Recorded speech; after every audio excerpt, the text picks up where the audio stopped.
This podcast is brought to you by our fine supporters at Patreon. Patreon supporters get a custom RSS feed to instantly access the ever-growing back catalog of bonus episodes, which they get a new one every other month in the even-numbered months. A monthly newsletter that tells you some of the things we've been watching and a little hint as to what's to come, and a whole bunch more stuff. Check out patreon.com/dissectingthe80s to learn more. Welcome to Dissecting the 80s. I am one half of the mega podcasting powers, the Donatello of this operation, Trip Lano, and with me, as always, is the Michelangelo, the Macho Mandrew. Andrew Lano, and I'm the April. Like, I don't even think I'm a turtle. Oh, you're the party dude. You bring the party dude energy. Yeah, Mikey. Yeah, You might be a Leo since you're technically the leader of the podcast. I mean, maybe, but Donnie was always my turtle. I know that. So that's why he was my turtle, because I had no connection beyond the fact that he was your favorite, and so by extension, then my favorite. Yeah, it's funny. You were like, I guess, just below the cutoff. Like, I think if you had been born a year earlier, you might have gotten the fever yourself. Oh, I think for sure.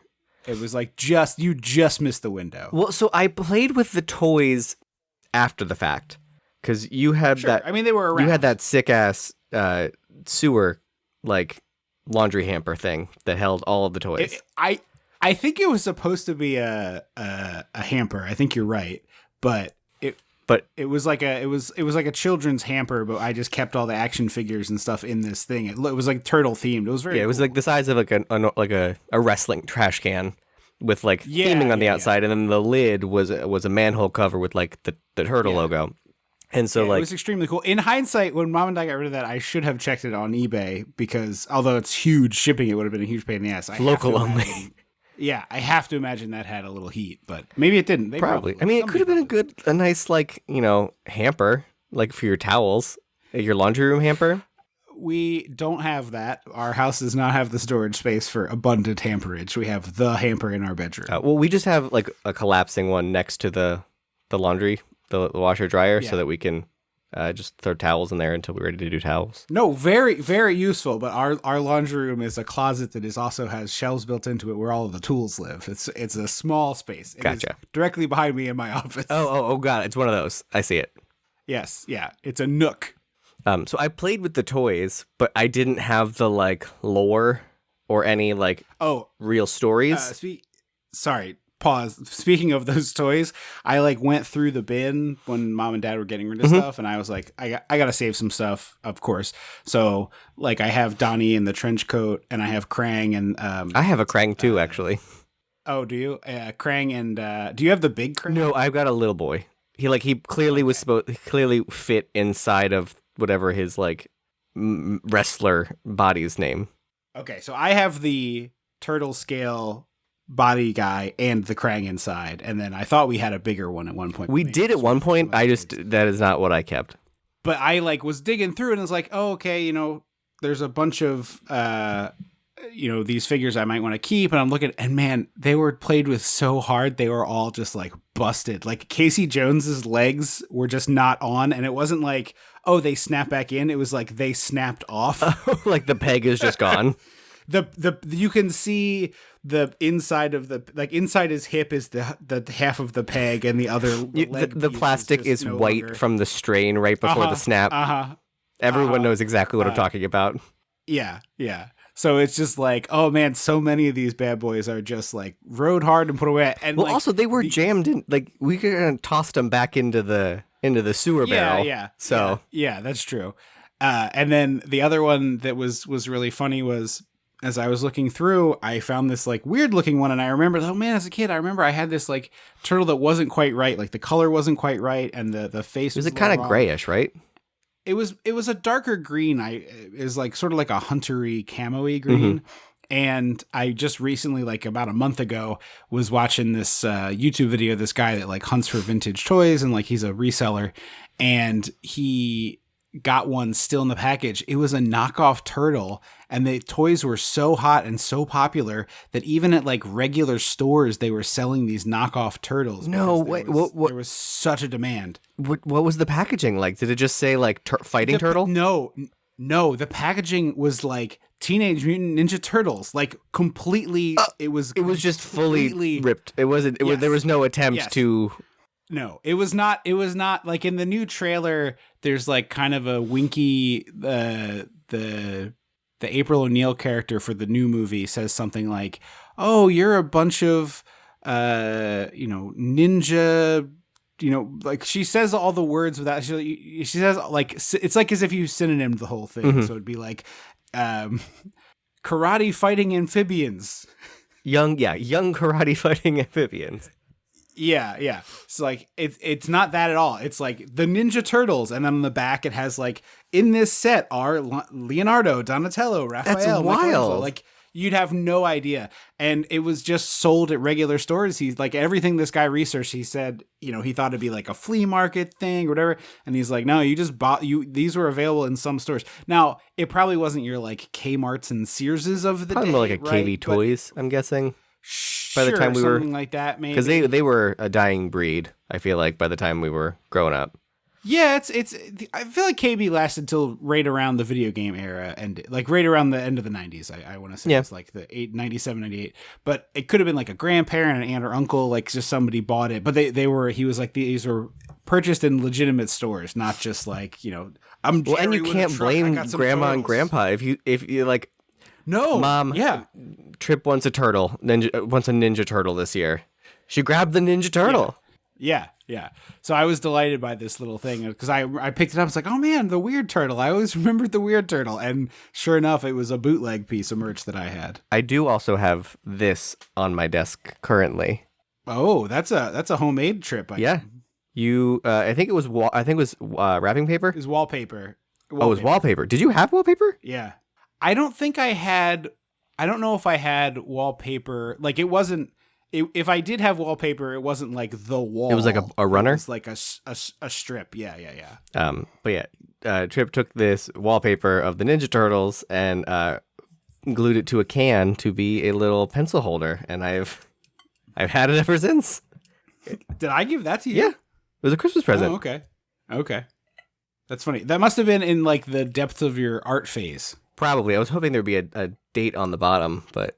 Yeah, that's Mom. That was like, did Mom write the date on with a Sharpie? Because that seems like exactly. No, I meant like an expiration date from the can.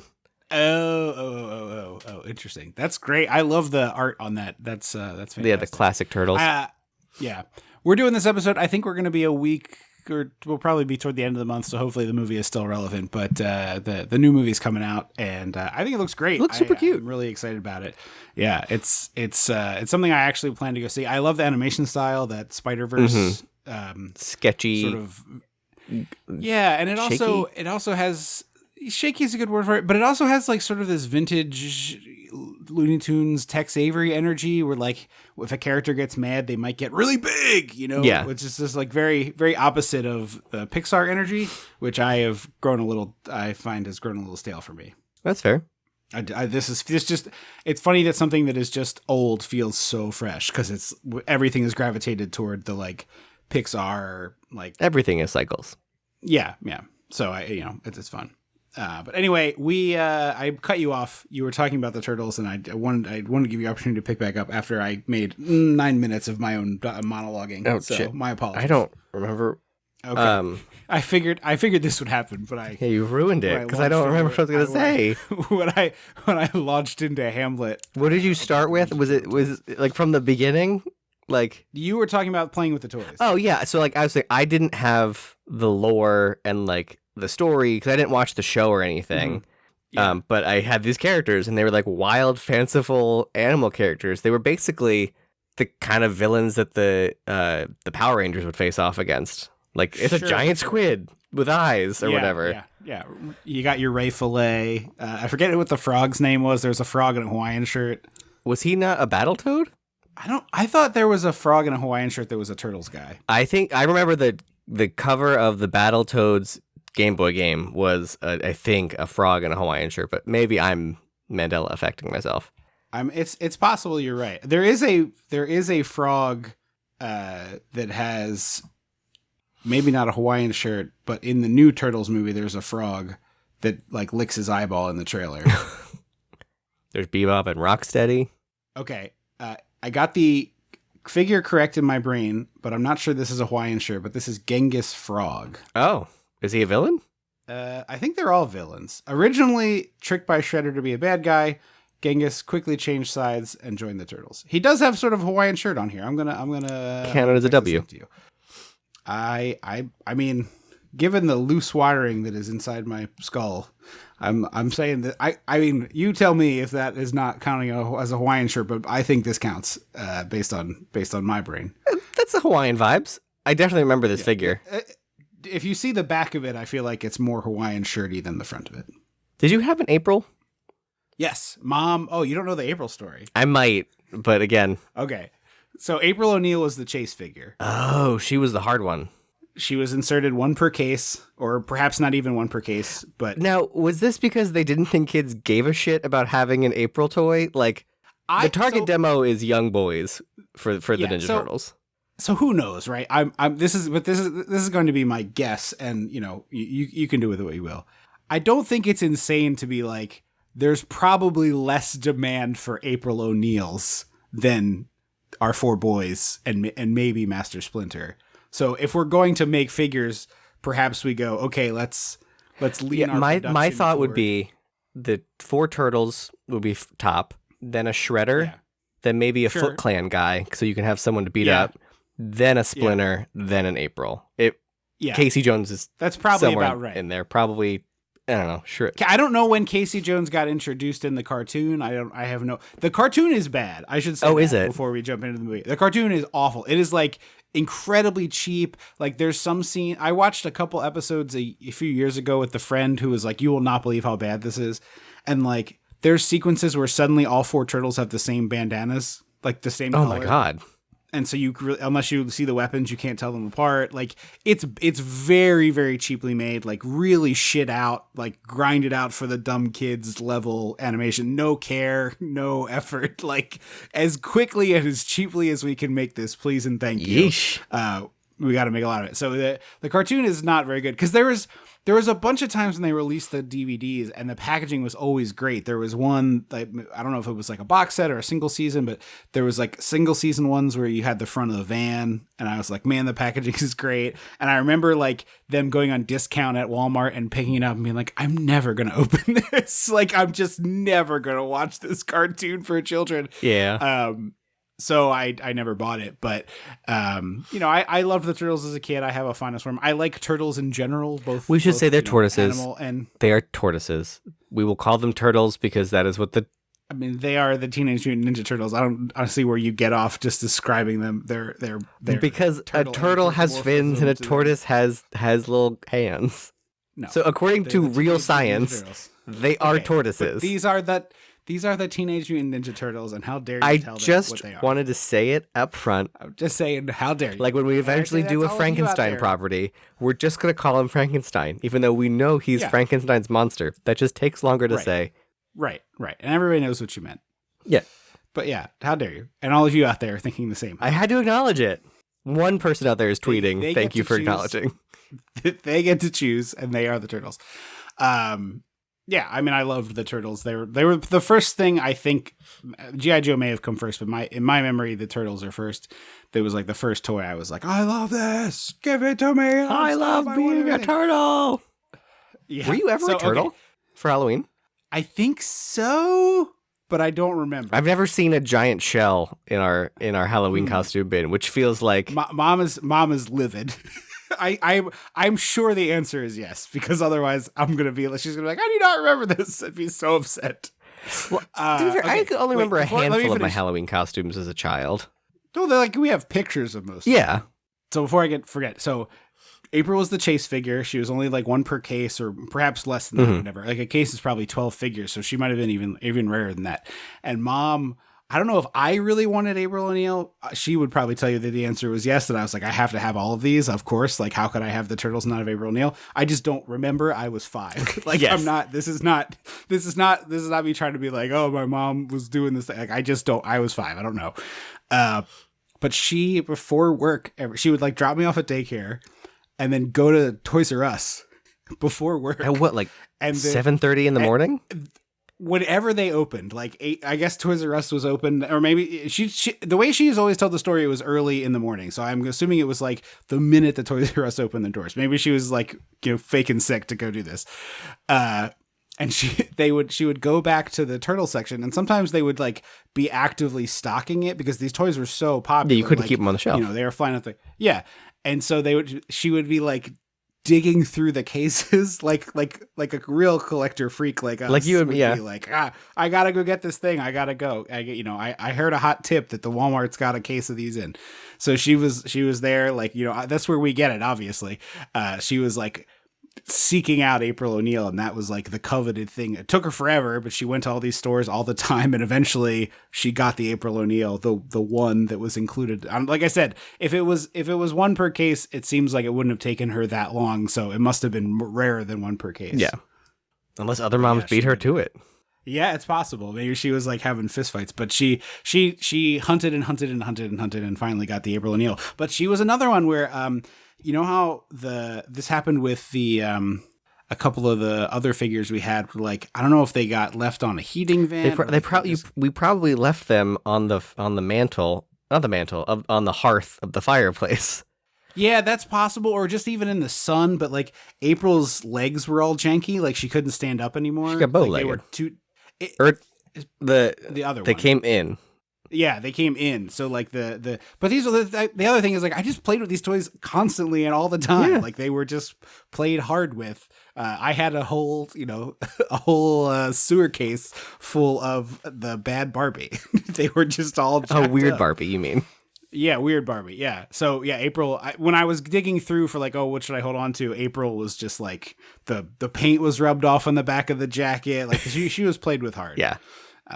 So hopefully another kid is playing with her now. That would give me a lot of joy to find out that was true. But yeah, the last toy update. We are barreling towards 20 minutes before we start. It's enjoyable though.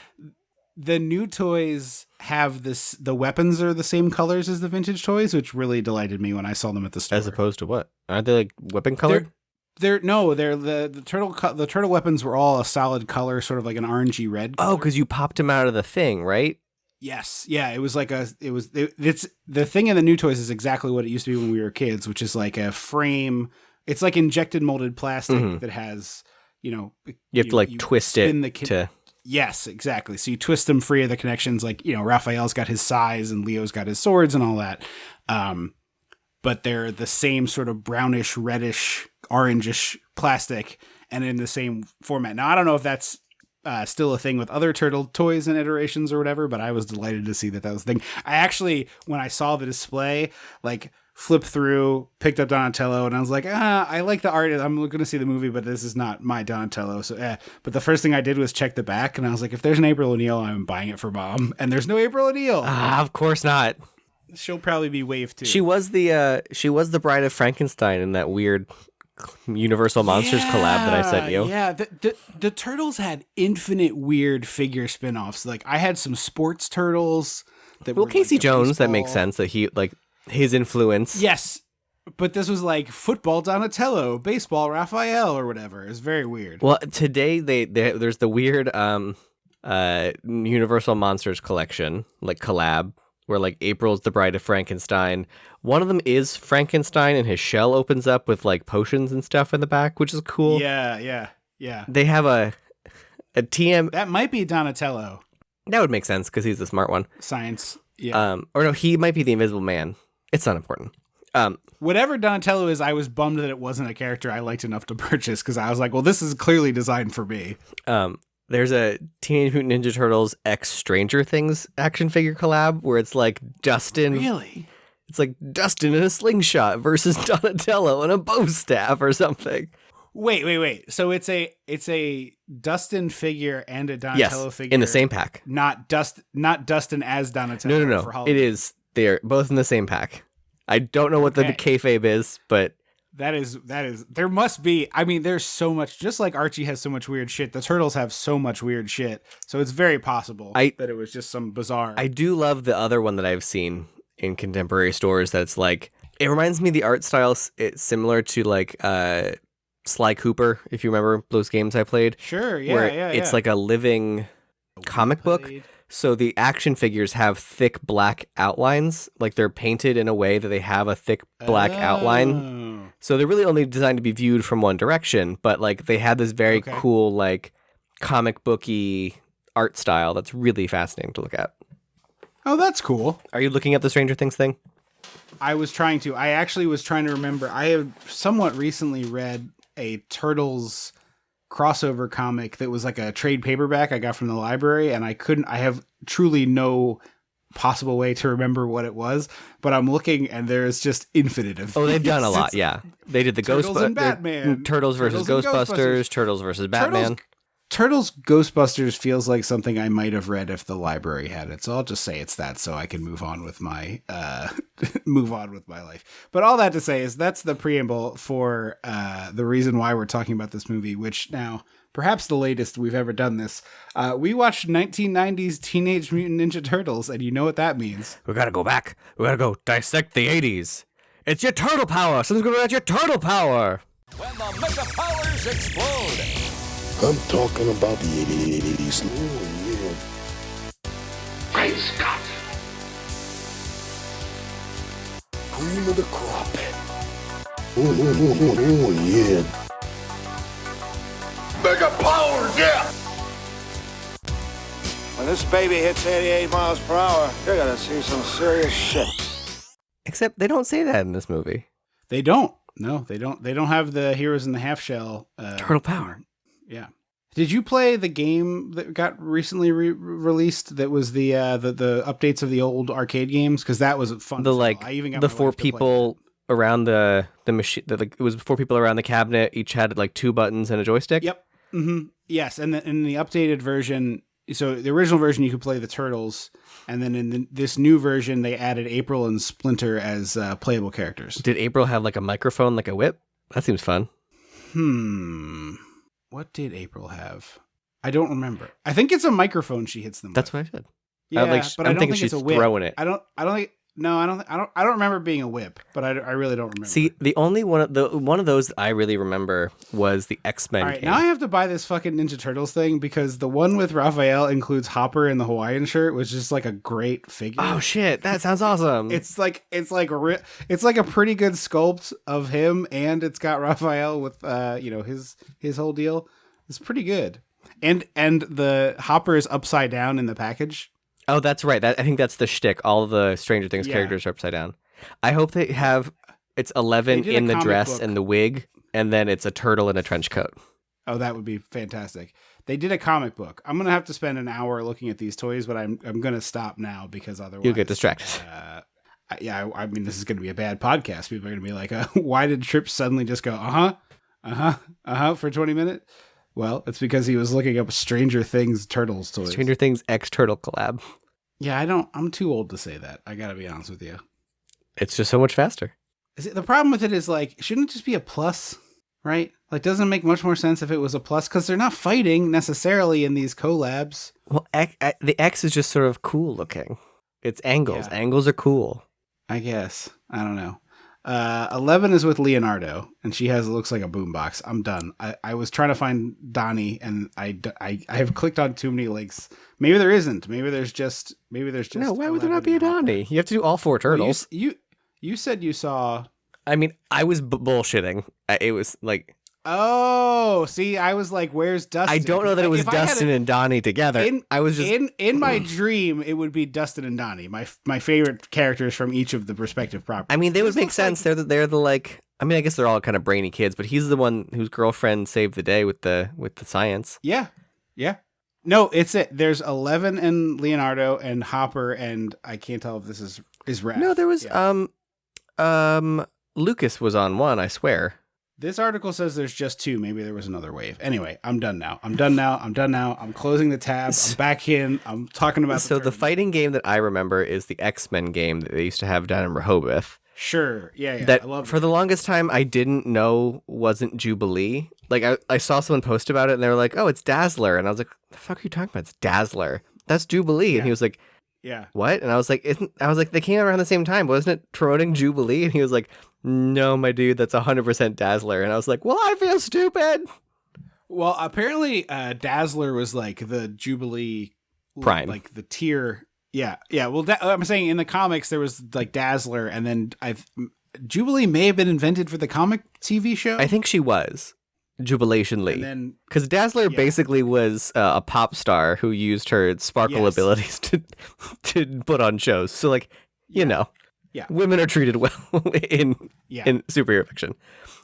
Yes. But the remix of those Turtle games is very good. That's all. The Turtle game I remember was the Turtle Street Fighter, or it wasn't actually Street Fighter, but it was. Yeah. It was the same, fighting giant game. Shark. There was a flying creepy dude who was like a robot. Yes. I think his name is Wingnut. Yeah. I played a fair amount of that, despite that being my least favorite kind of game. It is, but it's weirdly fun. I think it's. Yeah.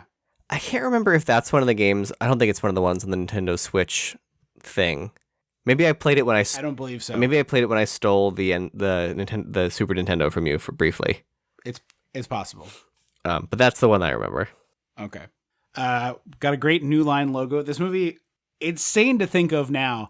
Pretty much every major studio passed on this. They were like, we just don't see this being successful. You're making a movie 3 years into the massive success of this cartoon in toys. Like, we just don't see it.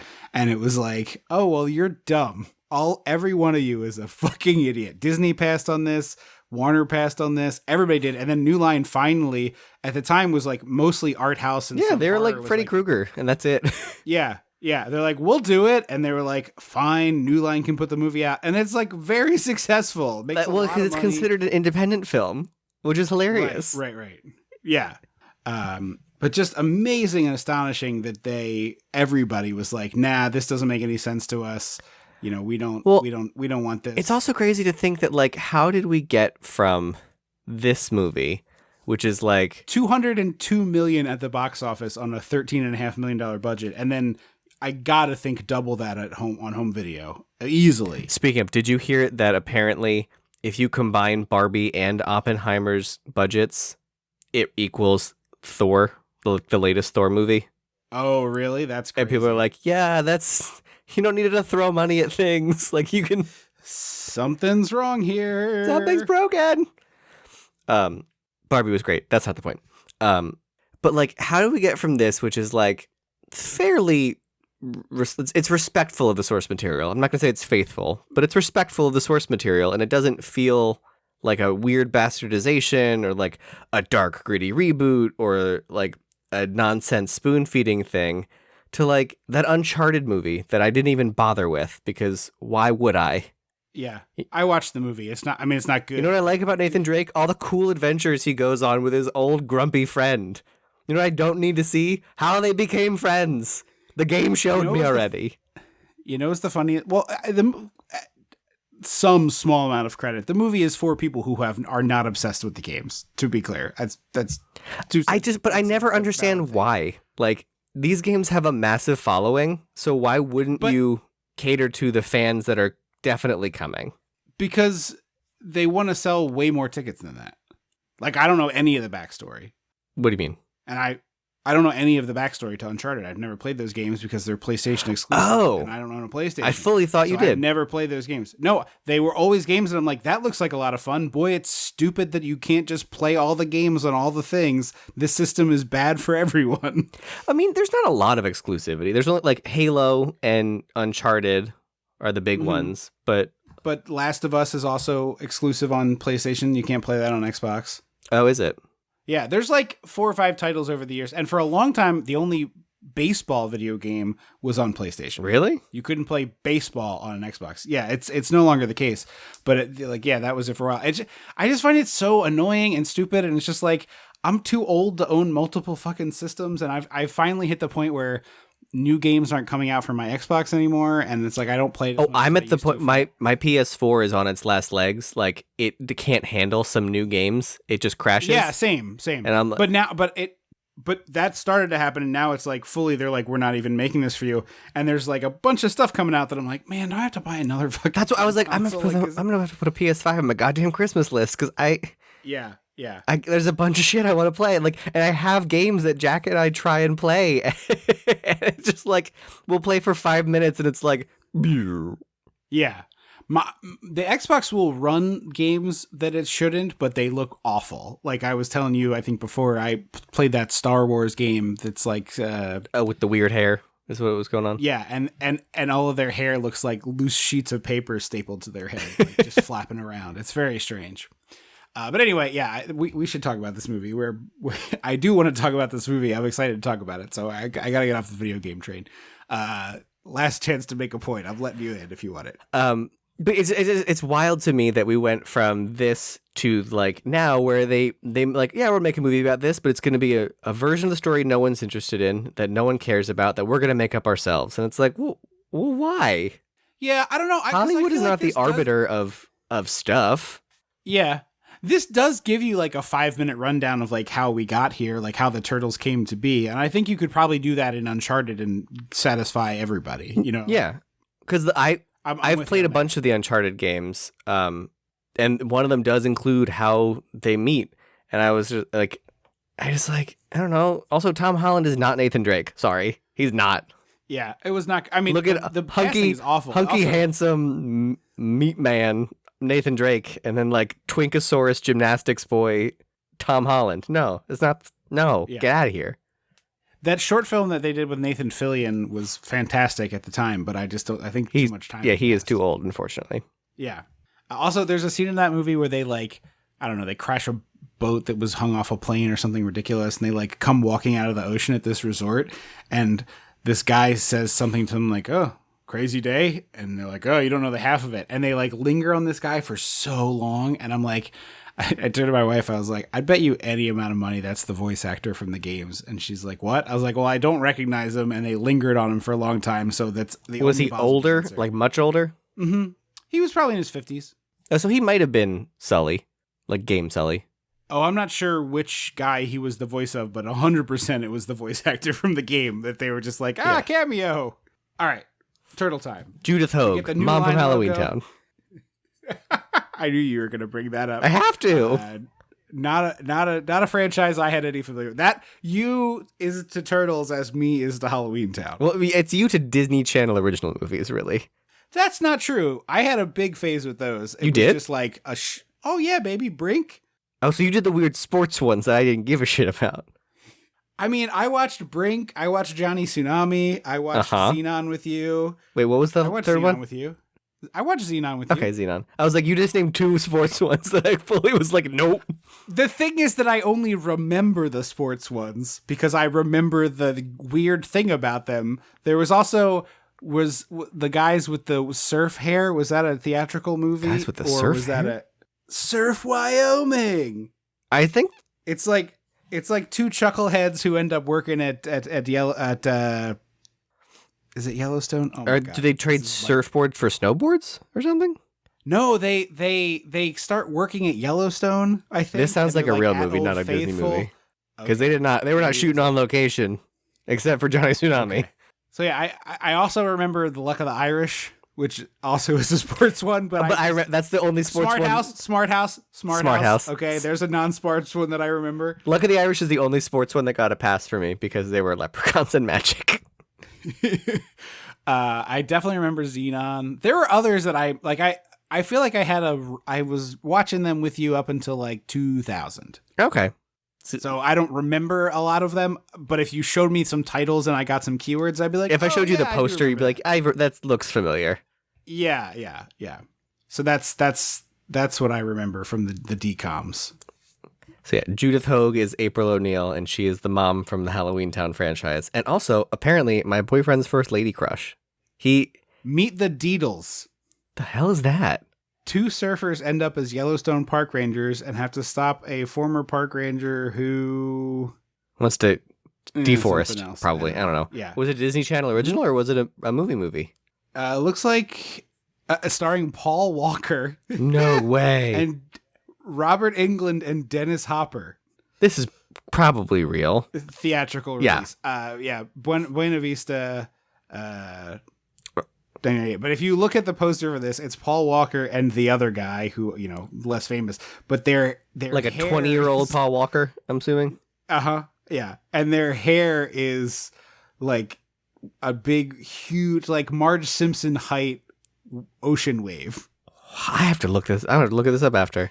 The other guy in it, the other guy on the poster is the guy who, when they in Jingle All the Way, Okay. Arnold puts on the Turbo Man costume, and he's like, and he showed some signs of brain activity, which is a good sign. I love that guy. That's like the role I would love to have in a movie. That guy is the other Deedle. They're fraternal twins. I love this. Coming soon to this podcast for reasons no one can explain. 1998's Meet the Deedles. So we got our New Line logo. We got this report from April O'Neil on camera. So it always the fact that she's like hanging out with the turtles is obviously kind of strange, but in the movie she comes off as a 22-year-old, so it does kind of work that she would be fine hanging out. Was she not in? Was she? Did she read older in the TV show? I feel like the turtles. I feel like in the TV show, which again I have not watched in over 10 years, is like, or probably about 10 years. It never seemed weird, but somehow when the turtles became dudes in suits, the energy was different, and I was like, why is she hanging out with these why is she hanging out with these children of it all came out? If that makes sense. They do feel like they do act like teenagers, which I really appreciate, but yeah, they don't look like teenagers. Like they look like full grown men to me. Yeah. Obviously they're turtles, but like they're very large. Yeah, I mean they're enormous, of course. Yes. But when you see them next to Splinter, who is also an enlarged beast, I'm like, oh, the turtles do look a little more youthful. Yeah.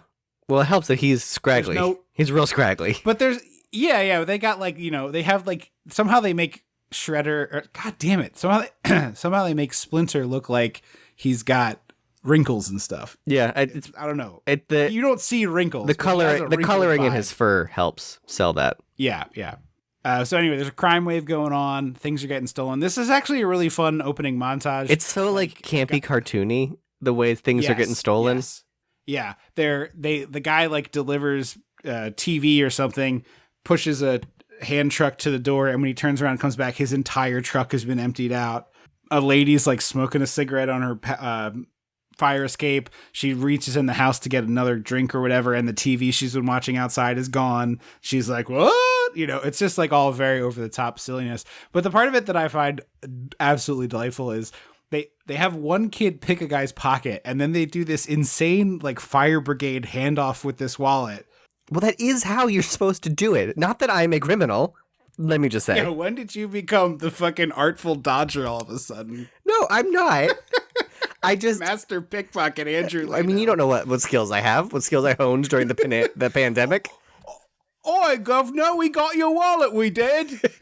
No, I was watching those videos on YouTube. Like in the Cruella movie, a big part of the plot is that they're like grifters and thieves and pickpockets.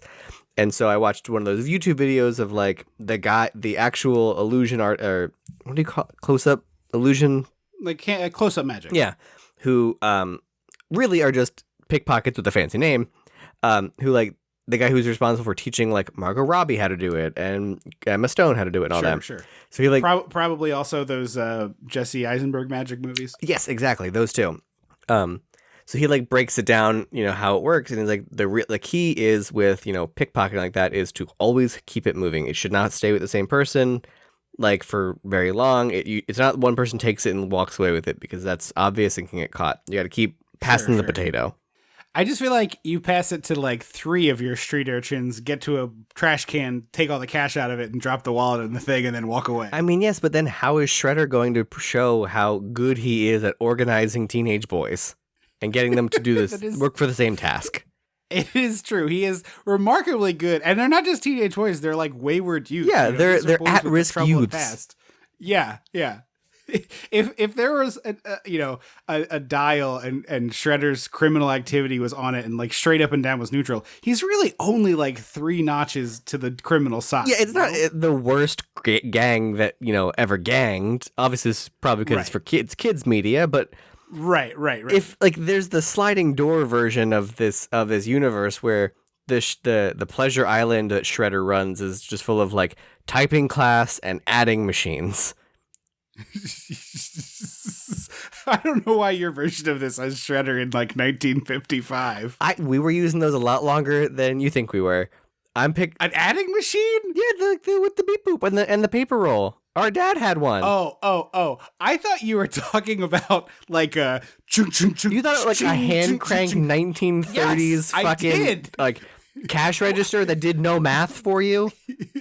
No, not like what the guy with the green visor was using, where he was like an adding machine. Yeah, he had a mechanical calculator, the sleeve garters for some reason. Exactly. Yes.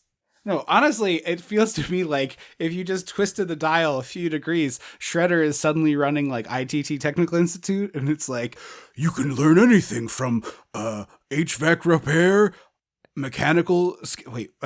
how to be an auto mechanic, or even culinary skills. And then Shredder is like leading demos with his little hand chopper. But only if it's the angled mirror above him. 100%. It's like 7 to 12 boys in rapt attention as Shredder's like, now the first thing you do is you cut yourself a flat side where your carrot can rest on the table without rolling away. Shunk. And then you go to planks, and from planks you can julienne. So do they all have like cardboard boxes stacked up with a cutting board on top?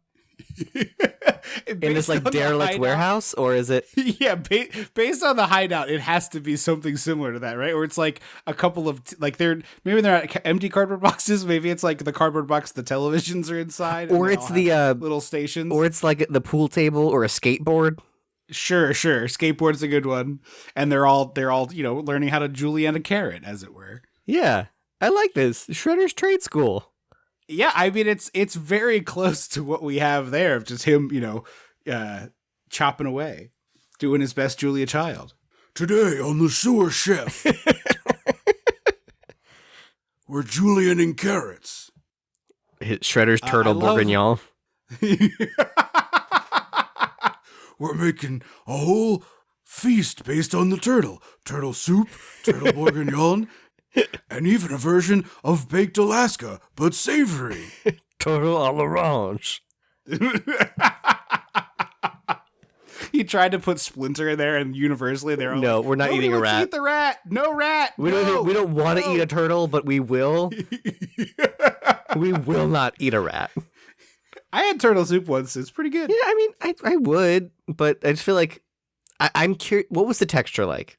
It was kind of ground meat, so like any sort of beef or pork, it was ground. It wasn't, particularly. Oh, okay. I always pictured it would be like slices in a turtle soup. It was like I think it was chunks, but like really slow simmered chunks, so it had a pretty similar consistency to like a ground, any kind of cooked meat. Like I think it's like you like if you cook a big piece of pork or beef or lamb, like sear it off and then simmer it, and then it kind of breaks down, kind of like that. But so anyway, we've got this crime wave. We go to the hideout, which is not Shredder's Institute of Technology. It's Shredder's Pleasure Island. Yes, yeah. What? From Pinocchio. No. I was trying to see if there was a way to make FOOT the acronym where it's like food services, and I couldn't figure out what the O's were. And occupational technology. Ooh. Oh, hang on. Yeah. It's hang on. Food services as one word that people do sometimes. Yeah. Something in occupational technology. Ooh, we're there. I like we're it. so close. I like it. Yeah. It'll come to me later. I'll keep spinning the wheels on that. But is there a word for school that starts with an O? There must be. It'll come to me. We're gonna keep going, but I'll come back to it. But so there's a bunch of product placement in this movie for food, which, not that surprising. Although it is interesting, this is a Domino's movie, and I tried to Google this, and I can only find the new movie. The new movie is a Pizza Hut movie, but I swear Secret of the Ooze was a Pizza Hut movie. So that's the thing. You texted me, and we had this conversation, so I'll peel back the curtain. Pizza Hut, I remember growing up, was the pizza chain that had all the stuff. Like Casper had the deal with Pizza Hut. I think Gremlins had a deal with Pizza Hut. Land Before Time. The X-Men tape came from Pizza Hut. The X-Men tape. Land Before Time, because their big thing was the puppets. I think they also did Jurassic Park puppets. Right, I remember the puppets. And maybe you're right. There were also Beauty and the Beast puppets, but I don't know if that was Pizza Hut or not. Okay. But that's what I remember them from, so I just assumed that they would be the thing, because I don't remember Domino's having a dining room. Pizza Hut had a dining room. I don't remember Domino's stores in our, like, I know that there was one, but I don't think I ever like spent any time in it or at it. But I do think you're right that it was a takeout place. Yeah, because I don't remember that we ever ate at a Pizza Hut, but there was one nearby. Oh yeah, we did. We did? Oh, we definitely. I have so many memories eating that pizza. Was it because you did the book fond thing? Memories of pizza. I don't remember actually doing the book thing. Like, everyone has such fond memories of Book It, and I like kind of know the program and I get the references, but I don't remember doing it, and I would have been very successful. Yes, you would. You would have eaten them out of house and home. Yeah, they'd have been like, no more for this kid. We're done. This kid. They'd have my picture on the wall. They'd be like, this kid comes in, unless he read the goddamn phone book, he's out. He has to hand in 10 sheets to get one pizza. This little piece of shit read the whole Boxcar Children's series in 2 weeks. It's horseshit. I don't Burning believe through it. the Animorphs. They found him at the Scholastic Book Fair. He was on the last page of his third Goosebumps book. He'd only been there for 2 class periods. They were like, kid, this is not a library, even though it's in your school library. This is a purchasing place. Sorry you're poor and your parents didn't give you money. What do you got, a nickel? Here's a pencil eraser. That will break in half and not do shit. It's one of those ones that you can tell as soon as you touch it that it won't actually erase nothing, just rip the You paper. might as well have painted it with clear nail polish, because that's not doing shit. It's basically plastic. Here you go, 5 cents. It's shaped like a flower or a sun or something. I don't know. A dolphin, perhaps, given the time You want a period. bookmark? You want a couple of bookmarks? I can give you one of them for free. They are, in that fact, would- advertising the Magic School Bus. Miss Frizzle's got some sort of constellation. In fact, the dress on in bookmark this is one. just the school bus with the logo on the side. I got a couple options though. I got Solar System Miss Frizzle. I got Molecules Miss Frizzle, and I got Baked into a cake, just Miss kind of Frizzle. shape. That's the one I remember. I remember that one too. Yeah, but yeah, I'd have been on the fucking wall at the Pizza Hut with a wanted poster, like "Do not serve this man." This child came in with 14 Book It coupons, and his dad was like, "Well, you guys didn't put anything in there about was not no- being able to have a limit." So His father I'm gonna haggled serve his 14 way into getting 8 free fucking personal pan pizzas. I better see 8 personal pans hit this table with a variety of topping options to make sure we're all satisfied. Amazingly, the American Girl doll Pizza Hut accessories pack does not include wanted sign, do not serve. Yeah, so I don't remember Book It, but I have very fond memories of the Pizza Hut in our hometown, which they did not kick me out. It's funny, I Although I probably truly don't I probably remember put a that. hurting on that lunch buffet. Because my boyfriend has very fond memories of Pizza Hut. And they opened one up near us. It's just a takeaway place like all Domino's are now. But I was like, yeah, I don't remember. So I guess I was lying when I said I'd never been to a Domino's or never been to a Pizza Hut. Yeah, you might have been very, very little, but I definitely remember that being like the fun going out to eat restaurant for sure. And the Tiffany lamps and stuff. There's actually a handful across the country of Pizza Huts that were like in need of renovations, but the owners couldn't afford the full like modernized Pizza Hut.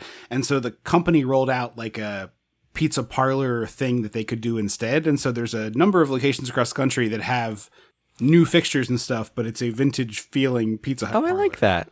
So they're nowhere near anywhere I've been, but I have like anytime I road trip or anything, I'm like, pull up the Pizza Hut list. Cause I just have such fond memories of that. I would absolutely go do that. You should have bought one of those red cups when they were selling them.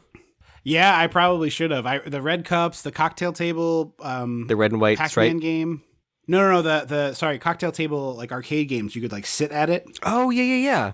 So they had a couple of those, and you could like eat your pizza while you played Pac-Man, which is like the greatest. So yeah, but this one is Thomas. But the other thing is, that was a river there that we've flowed down. I was brought it up because I wanted to mention there's like a BK. I guess it's like a Whopper box, but the box is not familiar to me. And then a BK soda cup. I didn't think Whoppers But- came in boxes. I didn't either, but I don't know what else. Maybe it was chicken nuggets or something. But there's like a BK box and a soda cup. But instead of just like putting a lid on the soda and putting a straw in it and just like having it do that. They had an empty lidless cup, and I was like, nobody is drinking a soda from a place with lidless that you can't see like little flecks of soda around the rim. That's true. Because the carbonation like sprays all over it. So I was just like, this is I thought you were saying no one would drink a lidless cup from a fast food place, and I was like, our father would. Our father 100% would be the lidless. There's no. Yeah, I've myself drank it without a lid many times, but it's just like when you take the lid off a paper soda cup, it's like filthy on the end. It looks dirty because of like, unless you're drinking a Sprite, I guess. But this is very clearly like a brand new empty cup, and I was like, guys, put a lid on it. Like, sell this to me. Yeah. So April does her whole thing, and her this is kind of a smart that they do this in a montage. Like, they show you the crime, they kind of establish all that. April runs this down. She also goes, and who are you going to call when something goes wrong? And I was like, wow, we're doing Ghostbusters stuff, huh? Well, they also reference, there was a Ghostbusters, they say, who are you going to call? And then there was also, I am your father. So they're pulling the references. Yeah. Okay, so April's leaving her office after this. In a yellow rain slicker. News report. Yep. Very like Gordon's fisherman. Yeah. Like Jubilee's coat was also this kind of vibe in the cartoon, but hers was in the cool. real world makes it Jubilee's look worse. looked cool. Well, that's what I was gonna say. April in the cartoon wears a yellow like jumpsuit, and very clearly more reporters should wear yellow jumpsuits. This is my pitch. I've said this before on this podcast, and I'll say it again. My assumption is Ms. Hogue was like, absolutely not. I'm going to have to pee between takes. Oh, yeah. Well, so, I mean, obviously she is a woman in Hollywood and is going to be painted in a worse light than she probably was. But apparently she was like a nightmare to work with on set. That's why she wasn't asked back. Because she was bitching about the 6-hour days and how much violence was in the movie. They like 6-hour days? Or sorry, 6-day weeks was what I meant to say. Okay. And they were gonna, give her the red hair and the yellow jumpsuit, and she was like, absolutely not. And I was like, you could have dyed your hair. You could have been a redhead. Yeah, I mean, who cares? Like, you just wash it out, right? I mean, no, but there's wigs. Wig technology has existed for a very long time. I thought you could do red from blonde. Well, she's like a brown. In a washy way. Oh, you're right. She's like a brown. Yeah, you're right. Never mind. But like, anyway. I feel like they should have compromised, and she should have had like a yellow like tracksuit at one point, like when she's at home. Yeah, like a Kill Bill-esque thing. Oh no, I was thinking more like a sweatsuit, like the jersey, casual, the classic jersey kind of sweatsuit. Yeah, like a Goomba suit. Like a Goomba suit, or a Goomette suit. Somebody a Goombette. I don't know. I love it. No, that's great. Goomba to Goombette. Somebody needs to update that drinking game that a listener made way back in the day to include Goomba. 'Cause I've been on a Goomba tear for like 2 months now. Mm-hmm. But so she gets like jumped, and in order, does anyone get jumped here? She gets jumped right here. Is that right? Okay. So my notes are kind of jumbled. They do this blackout to hide the Ninja Turtles being there, which is kind of really well. clever. The turtles in the kayfabe, the turtles do it. They black out, like break the light themselves. Yeah, because they got to stay hidden, of course. And when the lights come back up, it's a cartoon, like very Muppet movie. The bad guys are tied up. Raimi does almost this exact same gag in the first Spider-Man, where the bad guys are all tied up. The Tobey Maguire one? No, Raimi. Yeah. There's like a moment where like he catches a bunch of criminals and he webs them up, and then the police come and like get him. Oh, that's right. But like one is like hog-tied on his belly. One is like has like a thing on his head. It's very, very silly. And then she finds Raphael's scythe, which has been not a scythe. It's a sai. A scythe is a very different weapon. Yep. You are correct. He's not the Grim Reaper. Or the Children of the Corn. Turtle. Yes. But I love, she's like sitting on the ground, having clearly like just been involved in an attack of some kind. And this the police cop comes, give and no shits. Well, you don't even see them, but you just hear them be like, you stay down there and rest, honey. We're going to deal with these criminals for a minute. And it's just like, what? Help her up. Like, give her a space blanket. What? Give her the potato blanket, a wet washcloth on the forehead. Christ. Yeah. Also, I like that she literally gets mugged, I don't know, 10 feet from the door to her job. and says goodbye to someone working the front desk, presumably a security guard, who like never once did a damn thing. Very clearly saw the power go out just outside the window he was working and was like, well, not my problem. I mean, that's how you stay alive, so I respect that. He couldn't have even hit like a panic button or something. Maybe he did, and that's why the police came. Oh, sure. I need him coming out and being like, Miss O'Neill. Yeah, okay? I was like, he should be the one to give her a water, give her the washcloth, you know. Yeah. A package of cookies and a juice box, and she just gave blood. I was like, she didn't just give blood. Yeah, that's what I'm looking for. So we're down in the sewer. We get a little tour. It's a nice hideout. It's well designed. The set design and costumes in this are so good, and it's crazy to think that this was a fairly low budget movie. $13.5 million is not a significant budget back then. It's probably at least double that, maybe closer to 30 or 40 today. But probably considered a micro budget by today's standards. Yeah, but like the craft and the care and the effort that went into this, and there was a really cool thing in the behind the scenes that I was reading that they couldn't get a sewer tour because the city was like, no, that's a terrible idea. But they were like, what we can do is take you to some disused subway tunnels, which are the same size and dimensions and have basically the same character as a sewer tunnel, except okay. They don't have raw sewage flowing through them. And they were like, okay, great. So they took them to a couple of disused subway tunnels, and they obviously took a lot of photographs and stuff. And then they went to a couple of building rooftops that they were going to use and did the same thing. And then they recreated the subway tunnels as the sewers. And then they recreated the rooftops as sets. Really good looking. They all look great. You would never tell. That could have fooled me. Like, I had no idea they didn't, that this stuff. I mean, I knew intrinsically it was probably sets because like I like movies, but it's like incredible looking. Like, man, the difference of like building a rooftop instead of a green box warehouse in Atlanta. Yeah, Christ. But I do think that the turtles all kind of work. Corey Feldman as the smart one is kind of a bizarre choice of voice and persona for Donnie. Like, I just think he is I think his performance is good. I like him. I think it works just fine, but it's like, it's wild to have the smart one in a movie sound like that. Obviously I'm being very like stereotypical of like people who sound dumb can't be smart, which is a shitty thing, but it's surprising in a movie. Well, his voice sounds more like a Mikey in the cartoons. Absolutely. Yes. Yeah. And Splinter is both puppeteered and voiced by Kevin Clash, who is the voice of Elmo, the disgraced former Henson guy. Oh, I didn't know that. Yeah, I mean, I didn't know he was Elmo. I knew the Elmo stuff. I did not. Yeah, I was just imagining the whole time, just like Splinter, but with Elmo's voice. I think there was one turtle that did voice and body too. Yes, John Pace. Yes, I think he's Raphael. I forgot to write it down, but I think that's right. I think so, because he's kind of like the lead turtle. I mean, he's not the leader, but he's kind of like the head turtle in the movie. For some reason, they decided Raph was going to be the one. Yeah, I don't know. It's interesting that it might have just been the guy who popped in the suit the most, Mm-hmm. This is also apparently like truly insane making this work. There was a puppeteer for the inside face. the suit. So there's a person inside the suit whose job was to do all the body physicality, and then a team of people whose job it was to operate the faces. Mm-hmm.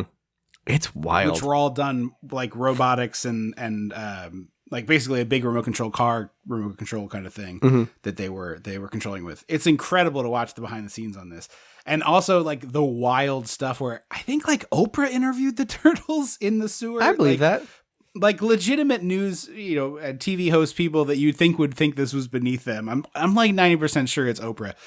Is just like interviewing the turtles in like live in the sewer. She's game for a lot of shit. Bonkers. I believe it. Yeah. Early career Oprah did a lot of weird stuff. She also did some WWF stuff. I love that. Like very briefly. Yeah. Not wrestling, of course, but just like announcing and stuff. But so we call in for a pizza order, and it's a riff on the classic Domino's 30 minutes or it's free. In this case, it's 30 minutes or it's $3 off. Yeah. But it's funny. I feel like it's one of those, the thing that apparently happened with the Energizer Bunny, that like people didn't know what brand of battery it was for. Sure. So I just assumed, I was like, I didn't know it was Dom. I thought it was like just an old pizza thing. All pizza? All old 90s pizza was 30 minutes or something. Honestly, it was like, I don't know if you've ever read anything about this, the Domino's promotion, but it was to the point where some delivery drivers died driving so aggressively so as not to lose the money on this order. Yeah. So they discontinued it for safety reasons because it was like the drivers were driving like maniacs because they had to get this order out or it was going to cost money. Jesus Christ. But the guy who delivers the pizza is one of the turtle voice actors in this movie. Yeah. I will say taking advantage of that 30-minute rule is one thing, but to not tip your delivery driver, Turtles.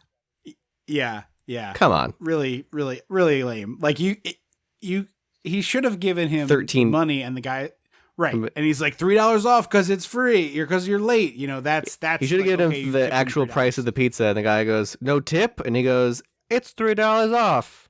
Yeah. Yeah, exactly. But also he hands the pizza vertically down the thing, which I was like, what on earth are you doing? But then then we find out the pizza is an unsliced pizza. Actually kind of a genius move for to-go pizza if you got to go any sort of distance. I don't know if I've ever told you that little tip before.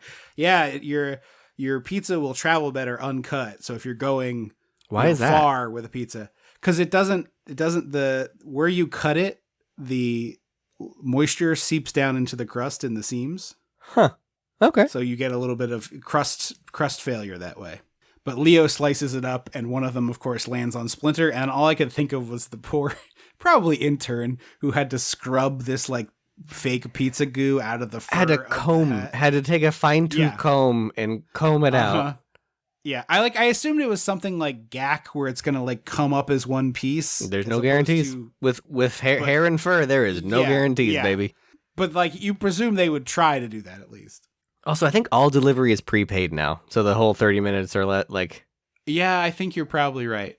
Although, funny enough, the last time I did order Domino's, it instead of taking like 25 minutes, it took like, I don't know, 35. Like it was not late to the point that I was like, what the hell? It was like, oh, okay, you know, my pizza's finally arrived, kind of thing. They sent me a coupon unasked for free pizza, and we're like, we're so sorry, we'll do better next time. Wow. Okay. Yeah. So they clearly still have an honor for some number, whatever it is. Yeah, because I think Grubhub and stuff used to have an option to like pay by cash when the driver gets there. Uh-huh. But I don't think they offer that anymore, or like stores stopped offering it because people were, I'm sure, being terrible. Yeah, and also like for most businesses, it's like, yeah, you're gonna pay me first for this kind of thing. Like no pranking is going to happen here. Whereas like, you know, you hear about pizza places that like get called in for an order. Oh, I want to give you cash, and then it's, you know, not even the house or whatever. Well, I feel bad because I often tip in cash for like Grubhub and stuff, and so I do a $0 credit card, but the delivery note says, please ring the doorbell, I have a cash tip. And like, I'm going to say 15% of the time they don't ring the doorbell. Really? Yeah. Which is because like if I'm a delivery driver, the second I see a 0% tip, I'm mad and I'm looking and then I would see, ring the doorbell, I have a cash tip. Maybe the move is like an envelope that says like Uber. I tried that once. Guy. I literally taped an envelope to my door that said, you know, Uber Eats driver. And because I think it's because my stupid fucking like front porch light doesn't go off right. It never lit up. And so they just like didn't take like I've done that before. I've been like, I want to tip you, but with cash. You gotta go on the card, obviously. Yeah. Clearly the answer is card here. But I have cash. No, I get what that. Else am I going to use it for? So Raphael goes out to the movies. He does the classic turtle trench coat. And fedora. And I was wondering, he puts on this little backpack, and I was like, is that to make the whole outfit look a little bulkier so he doesn't have to actually wear the shell underneath? Oh, you mean like the performer? Mm-hmm. That could be. He goes to see Critters, which I think came out in 85, which is kind of wild. Yeah, why is that still playing? Yeah. I'm guessing there must be some sort of connection between somebody who made this movie and that movie. I'm sure. We probably talked about it when we did Critters. Yeah, see our Critters episode to find out if that's true. And then tweet us and let us know. Yeah, that would be great. If one of you could do the research, we'd appreciate it. But he's like coming out of the thing like, why did I think of this stuff? Like he really is down on Critters. Yeah. Which I thought was funny. And then Casey motherfucking Jones. He can get it. Elias Codius. He can get it. He's from One Magic Christmas. Elias Codius. No shit, really? Yes, I don't remember the role, but he's in one of Dick Christmas, and then lately has been one of the pillars of that like Chicago franchise. You know, Oh, like the Chicago PD, shows. Chicago Fire. Yeah, Chicago Sanitation, Chicago Public Works, you know, all that stuff. Chicago Parks and Rec, but it's a drama. Yeah.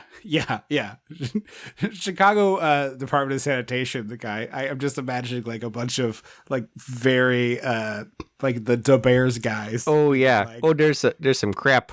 There's a lot of crap. yeah. Oh, my wife packed me a roast beef with jardiniere for lunch. I gotta make sure I don't get my hands all dirty. You know, that kind of thing. But yeah, he apparently has done like 100 and some odd episodes on the one show, and then like 3 or 4 on each spinoff as his character. Like his character. So he's Sophia. Across. Yeah. He's the Chicago he's Sophia. On, yeah, he's on the fire. He's on the med. He's on the PD. He's on the bear. he's in the fucking bear. Also set in Chicago, so it's in the universe. The bear is just... It would be a fucking delight for me if they had to like call the cops or the fire department and it was one of the actors from that as like their character. It'd be like a Munchiverse like we talked about before. That would be hilarious.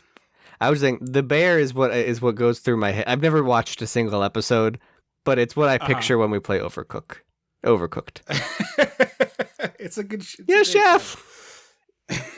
The one of these two street thugs is the actor who plays young Joe Pesci in Goodfellas, by the way. Oh, really? You only see him for like a split second, but I was like, I swear that's the kid from Goodfellas, and also the one you confused it with, A Bronx Tale. He's also in that. Did he just play young Joe Pesci for a while? No, he's not. He's not Joe Pesci in A Bronx Tale. Oh. He's just in A Bronx Tale. He's like his name. Because Joe Pesci is in A Bronx Tale, right? I don't believe so. Okay. No. I'm ruining everything.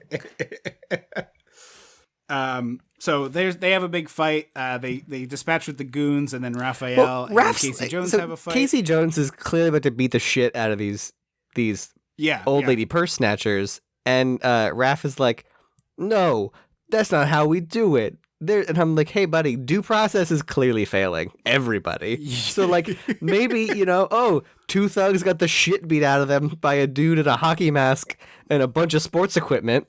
But also, like, the Ninja Turtles beat up guys, like, just a minute ago. Like, they tied them up after, but they beat them up first. And also, like, we don't see it, but Casey Jones is using blunt weapons, and all of yours are knives. No, only one of the Turtles' weapon is a sharp knife.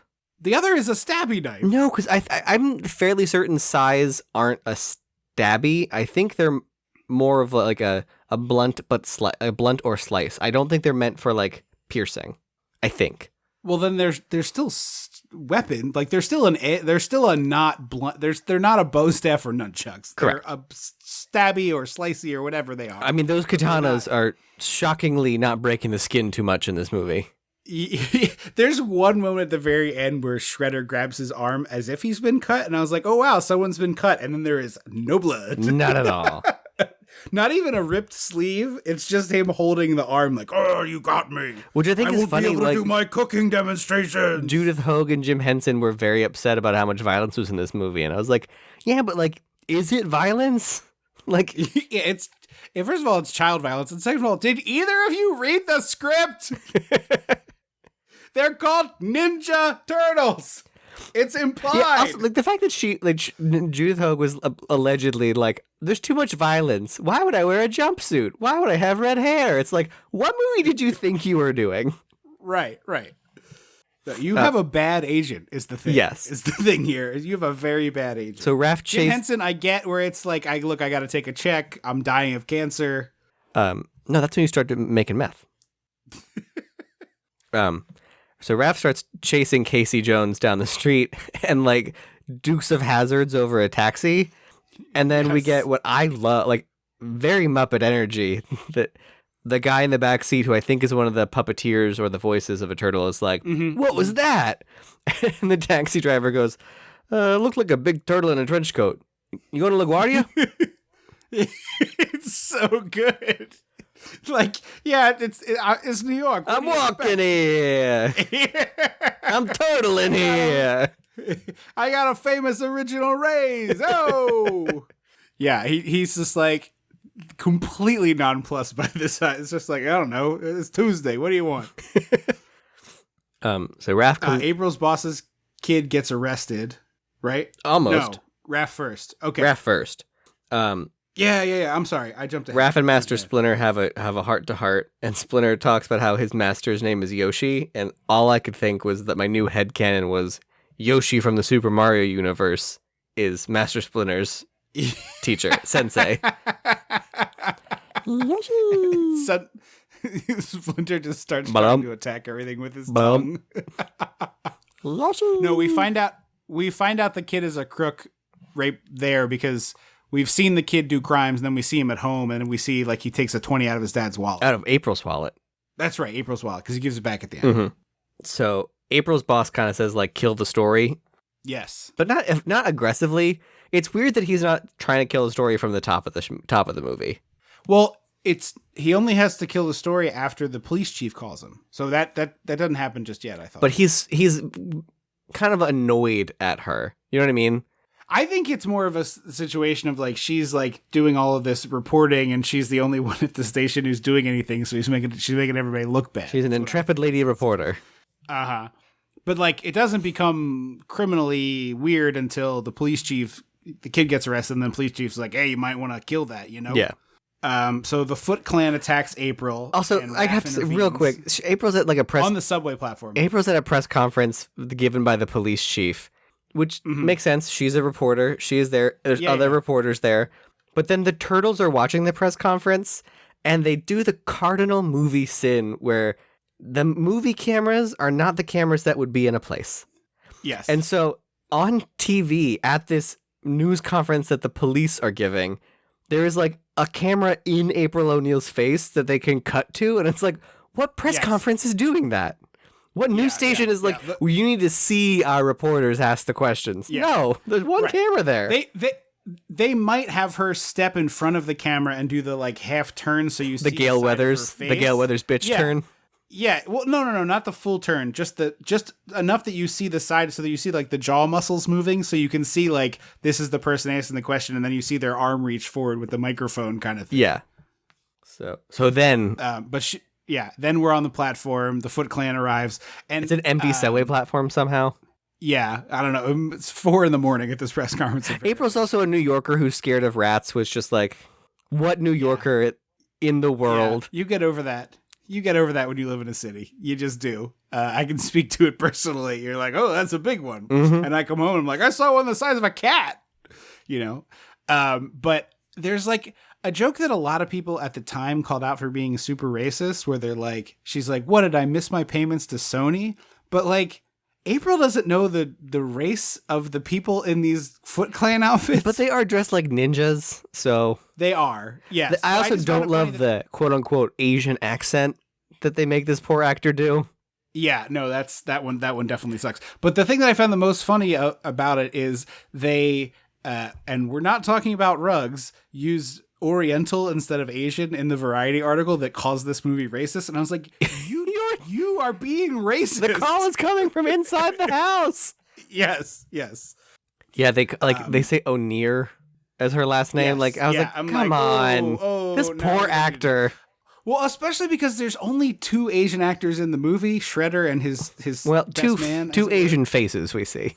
The Foot Clan could be all Asian actors, and we would never fucking know. All of the Foot Clan was these like wayward white boys who inexplicably are only white kids in New York City. But that's another time. And there's one girl, but we never see her again.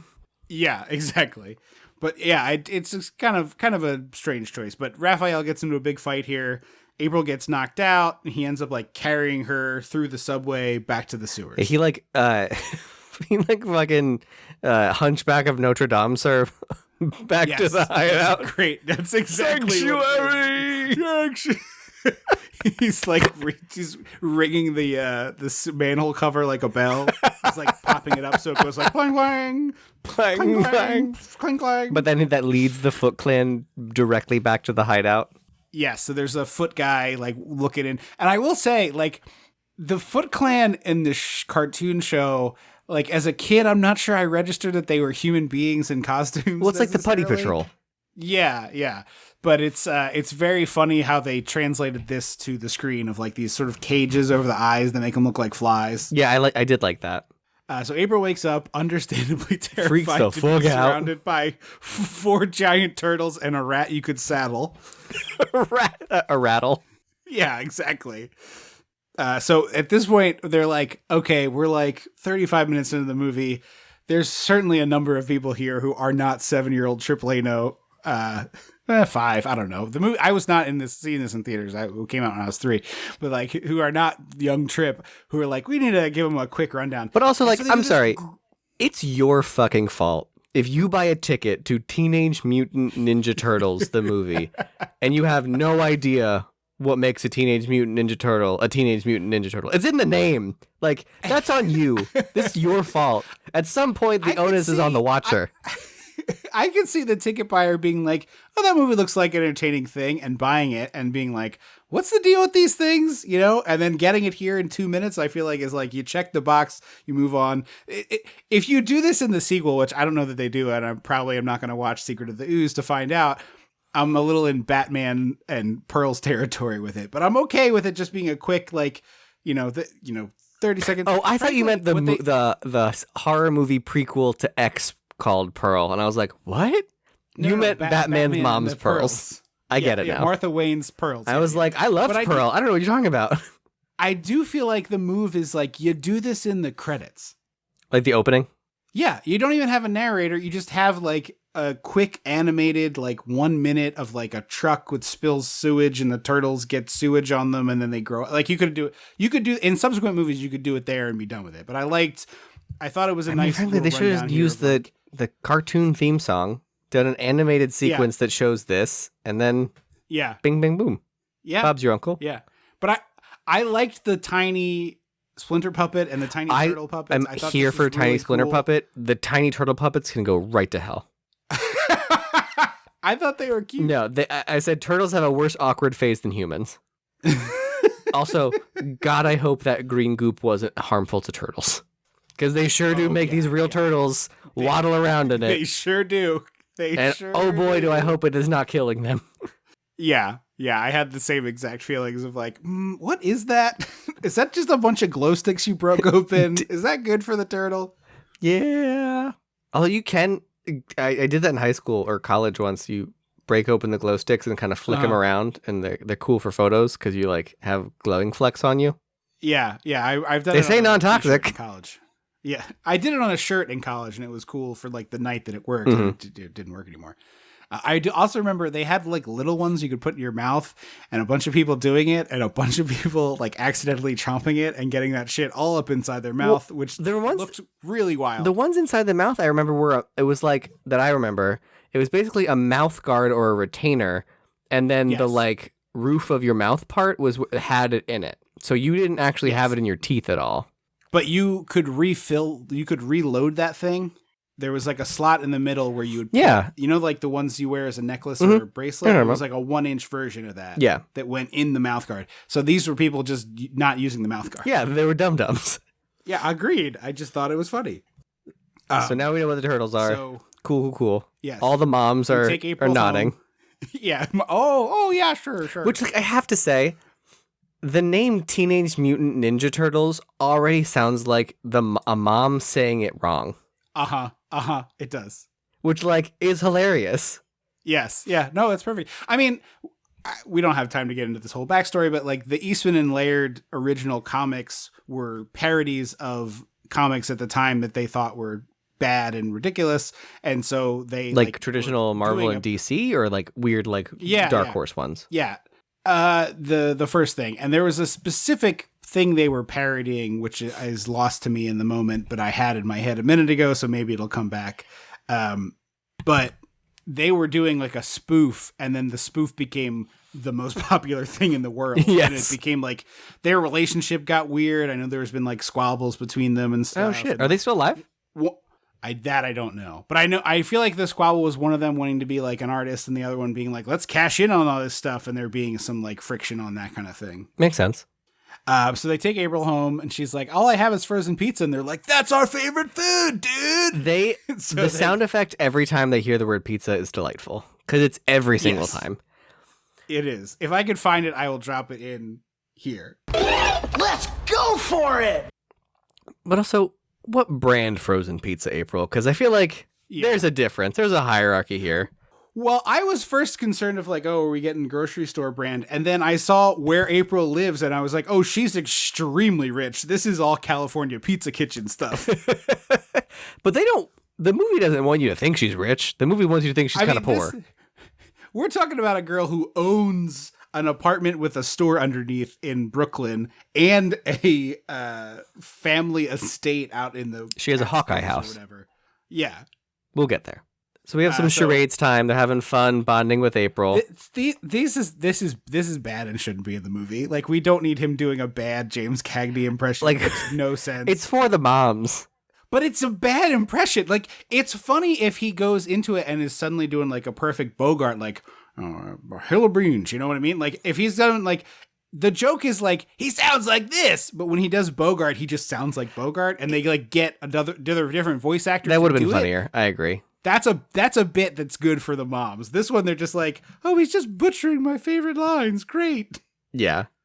So while they're having pizza with April, the Foot Clan returns, destroys the lair, and kidnaps Splinter. We think I thought he was dead for a minute. Yeah. And I was like, wow, this is really weirdly done for a children's movie. I don't remember Splinter dying. I only remember he didn't. Also, they set up that like Splinter's talking to them in a real end of life way in the beginning of the movie where he's like, one day I will no longer be here and you must be the leader of the turtles. And I was like, oh, is that what we're doing? It's like in the Power Rangers movie when Zordon's tube broke. Yeah. And I'm like, is that it? I don't know that Zordon lives outside the tube. I thought he was a giant head, but now he's got a body and I don't like it. My 8-year-old brain does not like this. Zordon with a broken tube makes me think of like if you pulled a snail out of its shell. Yes, Like, it felt like that. Dies. It feels like that. Yeah.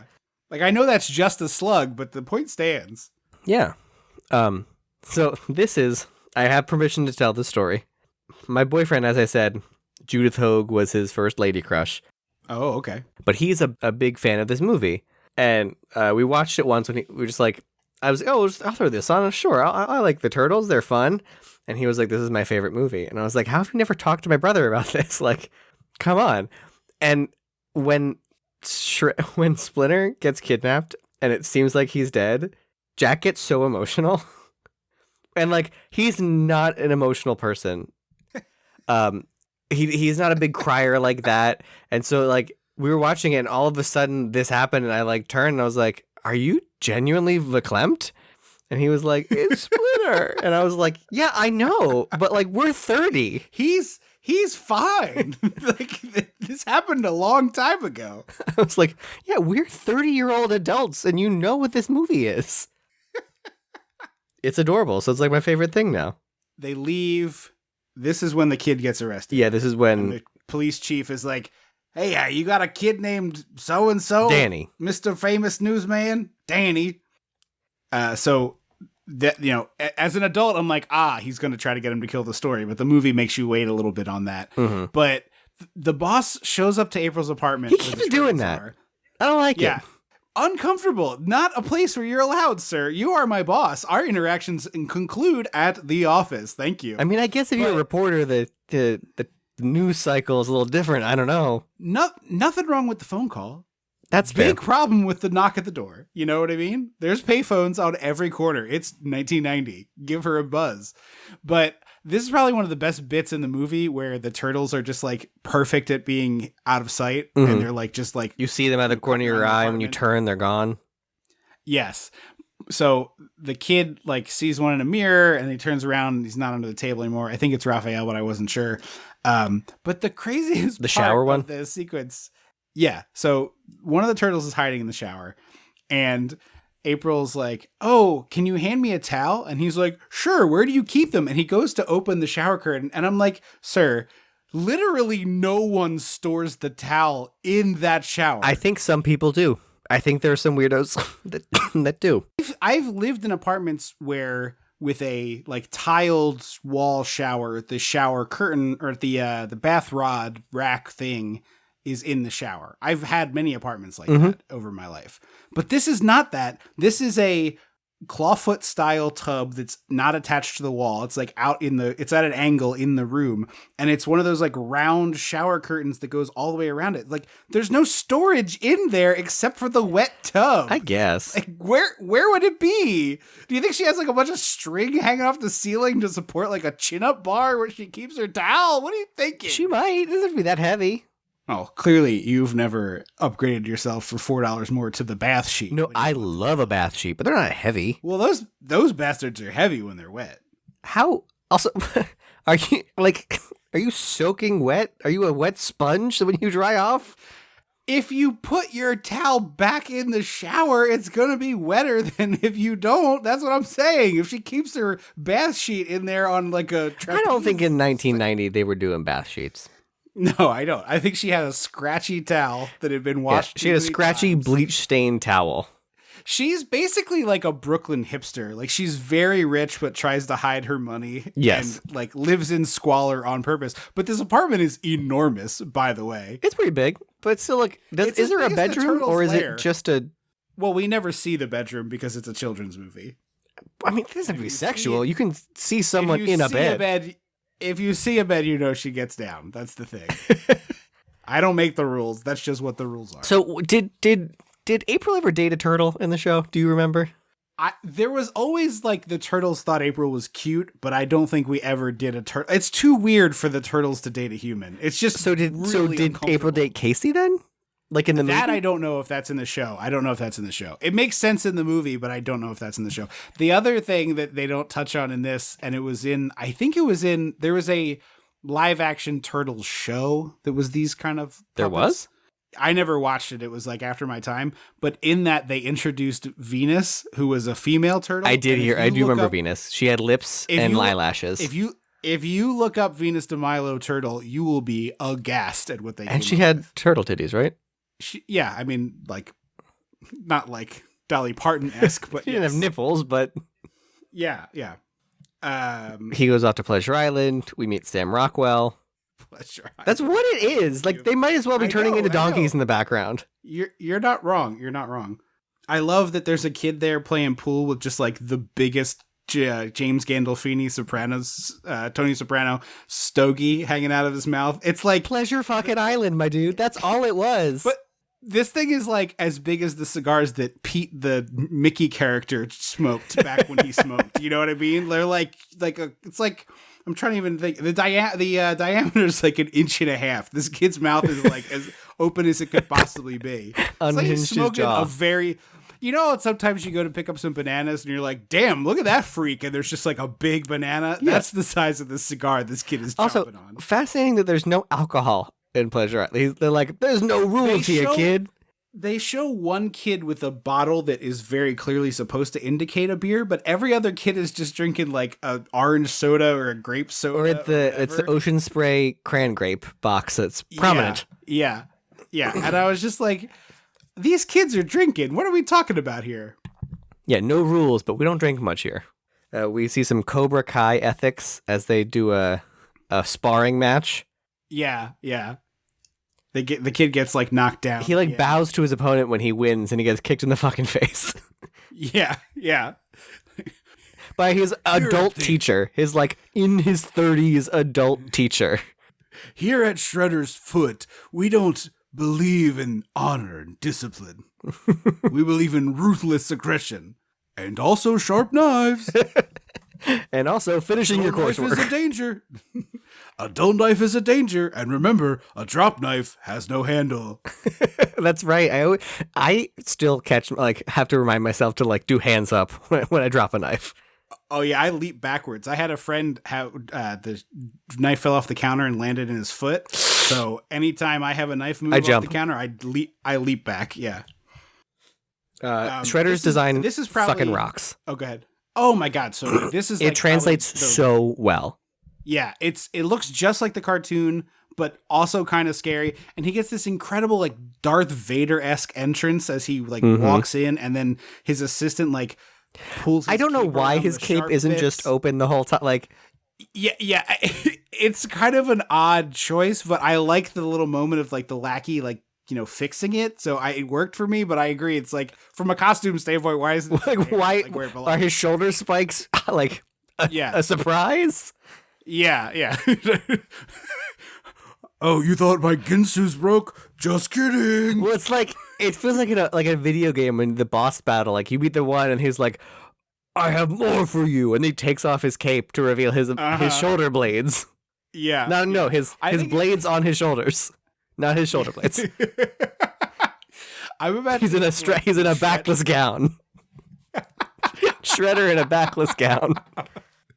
I used to go racerback, but this is just much more freeing. I used to go racerback. I just have, a better range of motion like this. His voice isn't Uncle Phil, but it is a very good voice. It is, yeah. Yeah, it's fantastic. It's like you could not have translated. I feel the same way about the Turtles too, frankly, but Shredder is like one of the best things I've ever seen, where you take an animated character, make it real, and it just feels it does the exact same thing it's supposed to do in both places, where it's like kind of a little menacing, kind of a little unsettling, and it just works. It's just great. They gave him all like the right amount of texture on his helmet and his cape and stuff. It's awesome. And I love this room where there's like tiers of there's like a ground level, and then these like, I don't know what they are, what function they serve in the scaffolding, sewer. I guess. Like an overlook. Yeah, but it's like these tiers of kids where you have like several rows of them all like looking down to watch this. It makes the space feel enormous and also it's very like confined. Mad Maxy. Yes. Not confined. It's like somehow enormous and still kind of claustrophobic because you have all these kids like up on the top and like looking down. I thought he was going to say the title when he said he's talking about the Turtles as these like weirdos, these freaks, whatever. And he goes, "We will get these freaks." And I was like, I thought you were going to say the title, my dude. Yeah. That would have been perfect. I mean, even just saying Turtles would have been good. But I was also like, oh, he is going to say these Teenage Mutant Ninja Turtles. Yeah. Sadly, no, but No, Danny sells out the Turtles though. He does. Yeah, the little shit. Little shitbird. There's some infighting because all movies have to have infighting, and then Raph leaves to go on his own. Yeah, and the Foot Clan jumps him when he leaves the. He doesn't make it to the warehouse where Kevin Bacon does Lonely Dancing and Footloose, but he's on his way there. It would be great if we had Raph in the trench coat, like doing skateboarding instead of dancing or something like that. Or he could have just been doing. Because we do see like in the first layer sequence, there's like 1 second of skateboarding. I could have done more turtle skateboarding. A little more skateboarding would have been fun, but I imagine it is incredibly difficult in those suits. Oh, absolutely. It's so dangerous. Although the turtle back, if you land on the shell, is probably full of wires and gears. Yeah. It could be housing things for the face. So I assumed that, I guess you're probably right. I assumed that they just like had wires trailing off screen that we couldn't see, but you're probably right. They probably do both. I mean, I'm sure they did design both versions. I forgot April owns the antique store under her because she doesn't say it in the beginning. Right, I know. That's what I'm saying. She's like one of those rich Brooklyn assholes who's like wearing ripped t-shirts, and then they're like, oh, actually, I own this apartment and the one below it and the one below that. And I just own the building. Yeah. Like that's who she is. But this is like, so there's the Foot Clan jumps off on the roof, and then she's like showing off the junk store, and then they crash in on the store and start attacking there. And there's like some fun cross-cutting between the two things. I really liked that. First, it's a store tour that's cross-cut, and then it's like the two fights cross-cut. That really is good. Mm-hmm. Casey Jr. Oh my God, Casey Jr. is the fucking train from Dumbo. I can do it. Casey Jr.'s coming down the track with a smoky stack. Toot. Oh, Casey Jones. Although that's a crossover. Dumbo X TMNT. Dumbo X TMNT, yeah. I love it. They will. The thing with the Turtles that's so delightful is like the minute they were available to sell out, they sold out. So none of it feels crass. It's like, yeah, of course, they are the most commercialized product you could imagine. So Casey Jones jumps in to save the day. They were able to sneak down the Shaun of the Dead behind the bar trapdoor. Yes. But I think it's right before Casey Jones comes out. They're like fighting the Foot Clan, and the turtles pull out their weapons, and then the Foot Clan's like, "Hey, Derek! Oh yeah, they bring in the axes." I was like, why did you use the axes from the beginning?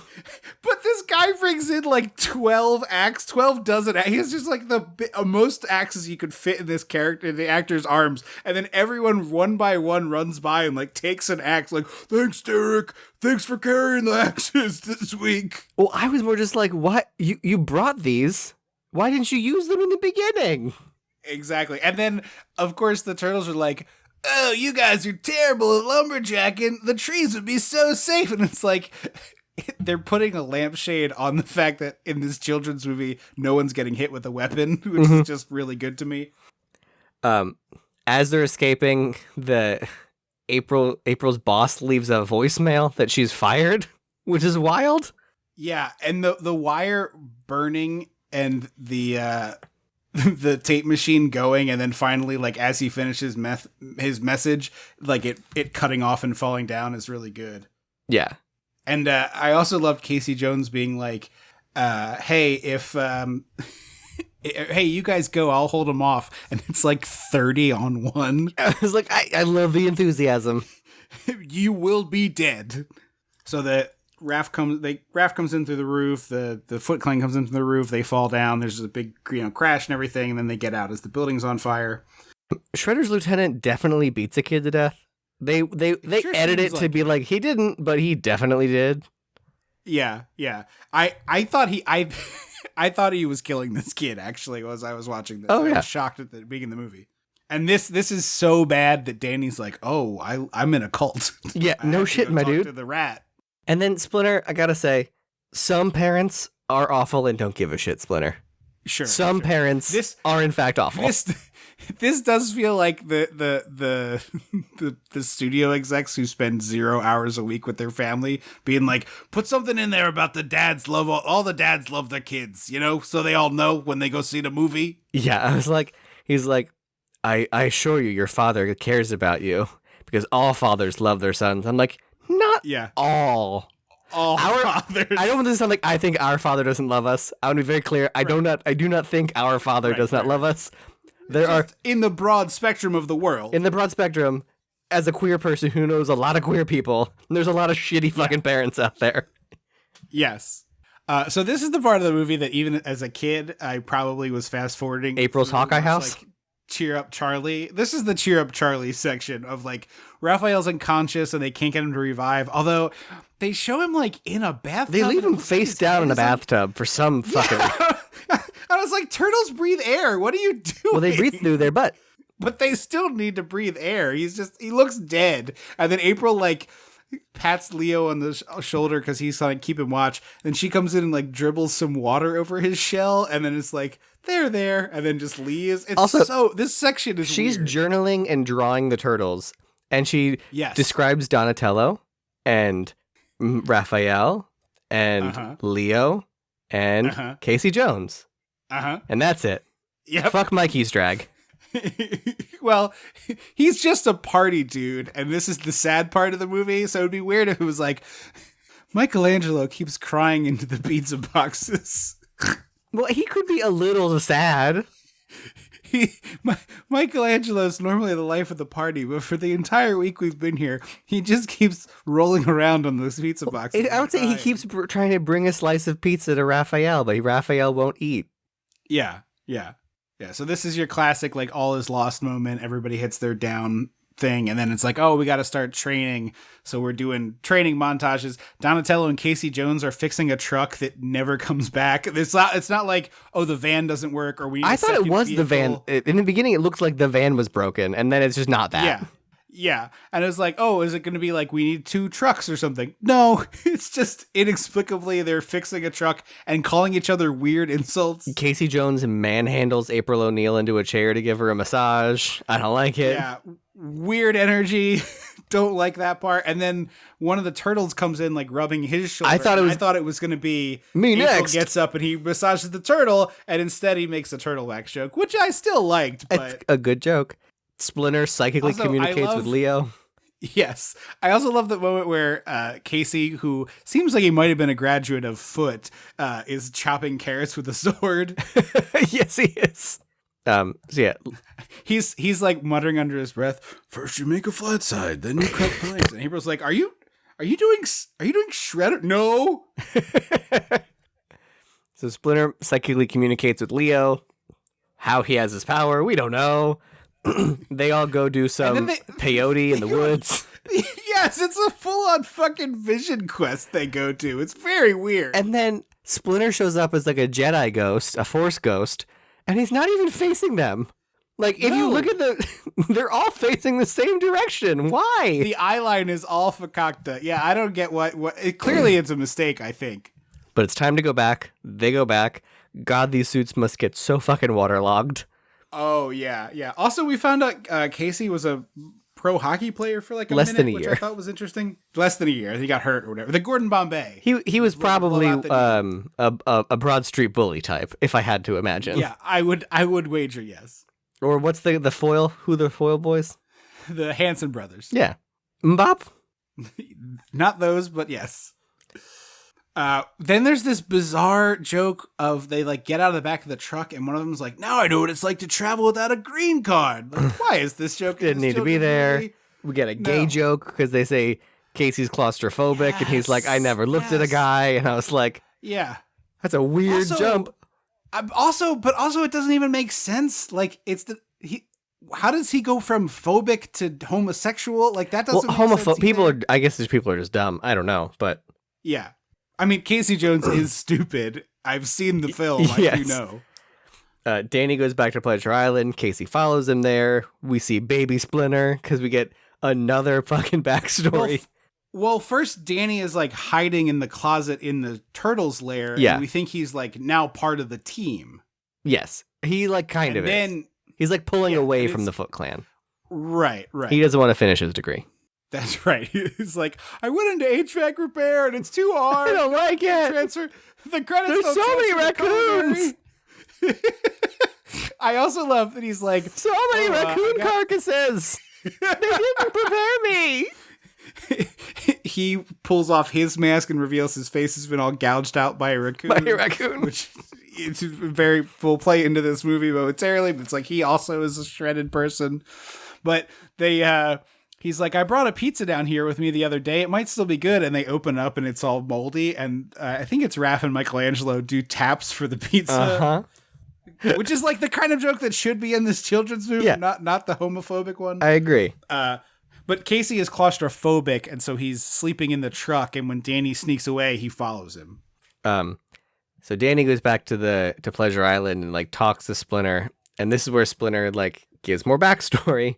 And I love Baby Splinter doing karate really in his cage. I love it. Watching his master and like mimicking him. Yeah, it's excellent. And a great puppet. A really good puppet. It's really good. I'm guessing it's thing where like full. I was assuming it was full size, just shot far away or something. Oh, I was thinking like puppet. But I also liked that they start in with you can kind of see the background and then they kind of push in tighter and it's just like black box, which like helps it's very Chicago. The musical, not Chicago PD or fire or sanitation or Parks and Rec. Works. Chicago John Nair. It's just like a factory. Chicago job. Taxi Depot. Mm-hmm. So this is where we find out the backstory of Shredder's master, who was killed Splinter's by master. This guy. Yes, sorry, Splinter's master. It is Shredder, but we don't know that yet. Yes, yeah. Gee, I wonder who this very important villain we're learning about with 20 minutes left in this movie is going to be. Gee, I wonder. Who also took a sword and cut the very tip of the ear off a rat, which is like an incredibly precise moment. So you see why he went into the culinary arts. Yeah, exactly. His Ginsu. I gotta teach these skills to the next generation. I can't let them go. Shredder finds the turtle drawing on Danny, and he's like, I'm gonna do this myself. And then sends the Foot Clan to the turtles, and I was like, I thought you just said. You said you were gonna do it. But the turtles plan a steam ambush. Yeah, this is kind of like a weird double switch where like some of the Foot Clan goes to their lair, but they're not there because they're going to where the Foot Clan are, which you don't see. Well, they were in the lair too, in the turtle den. They just plan the Yeah, I steam guess you're attack. Right. Casey and Danny Did have they to save split Splinter. up then? No, they're all together. The Foot Clan splits up. Probably. Oh, that's right. Casey and Danny are rescuing Splinter. Sorry, my notes are a mess for this movie because I've seen it so many times. And this is where as a kid, and I was like, Casey lets his ass get kicked a little too much for my taste. I'm like, Yes, buddy, he come on. does. At what point are you gonna flip the switch? I know you're basically Deadpool, but you're not actually Deadpool. Like, you don't seem to have a magic healing factor. No, he's basically a Batman villain in that, like, his obsession thing is sports equipment. Yes, yeah. I'm He, Dix. This is where I have an endless amount of equipment at my disposal. And I constantly smell like vulcanized rubber and leather. We have an indoor track where you can try out your shoes. But only in certain locations. He like carries he one of picks up those golf here. those ball pitchers as a gun. I was imagining the thing that you'd pick up the tennis balls with, the like cage. Oh yeah. But this is where we see that Casey, the time on the farm has aged him because he picks up golf like most men do as they reach middle age and are into sports. Yes, exactly. This is Casey's middle period. This is where I said, boy, those katanas sure do never break the skin. Yeah. He hits this guy with a golf club a bunch of times and he just gets like knocked out in a cartoony way. Casey has this ability to hit someone with a cricket bat or a golf club and send a whole human flying. Yes. Which seems like more bone shattering than anything. Absolutely. I mean, it's pure kids movie nonsense, but it works. This movie works is the thing. Oh no, I know that. I'm just looking at it as an adult sometimes. No. I'm just saying it's like they do this a lot in kids movies, and I think it kind of works here, which is surprising to me. Raph, I think, is the one who pops into his shell real quick, and I was like, oh, they've never done that before. I feel like that's a unused skill. It's crazy that it takes 75 minutes to do that. Like, you think that would have been in fight number 1 because it's like the first movie and all that stuff. Yeah. And he yells, "I love being a turtle," which really fun. Trip, would you also yelled, I'm sure, at one point? I am certain, yeah. I remember retelling Splinter's joke from the end. Cowabunga? Yes. I made a funny. I remember doing that. So we get the classic little kid villain thing where Shredder shows up and he's like, I'm done with you all. And they each attack him one by one. And rather than just murdering them one at a time, like any self-respecting villain would, he just knocks him to the side and takes on the next one. Yeah. Like, Next. I can do this all day. And then he's like, now I'll finally kill you. He like gets one of them with the like pointy stick, like a spear at his throat, and he's like, drop your weapons. And he's like, now I'll kill you. And I was like, no, you're not. You could have done it. You could have been killing them, and you didn't. I'll give you 2 choices. 1, I kill you with this stick. 2, the 4 of you enroll in some of the many classes available at Foot, like HVAC repair. Well, now it just sounds like a fucking pyramid scheme that he's like, you're going to create your own schools under my school. Oh, so he's adding like ninja. That's what I'm like, is this now a pyramid scheme? That he's like, I see. you're going to sign up to sell essential oils. No, I think he's like, Mikey, you're such a pizza topping connoisseur. I need you in the culinary arts to direct our programming. We're thinking of doing that thing where the culinary school opens a restaurant. I think you've got what it takes to be our flavor master. I mean, honestly, I'm not mad about that. and they just become friends. Yeah. They reveal that Shredder is the bad guy from Splinter's story that he just told 5 fucking minutes ago. Yeah, exactly. It wasn't like a long way to remember it. No. Because a big thing in that story was Splinter as a tiny rat, like scratched the face of the guy and scarred it up. Yeah. And so Splinter's like at the edge of the rooftop with like, it's not nunchuck. It's like nunchucks, but the one end is a blade kind of thing. Yes. Yeah. And Shredder charges him and immediately gets flipped over the edge of the building. And I was like, really? It's so anticlimactic. Because my guess is the rat costume was unable to do karate fights. Probably. That would make sense. And so they were like, it's much like the whip in Indiana Jones, where it's like, if I do a whip thing, I'm gonna shit myself, so I'm just gonna shoot him. And here it's just like, I I can't do karate in a rat costume.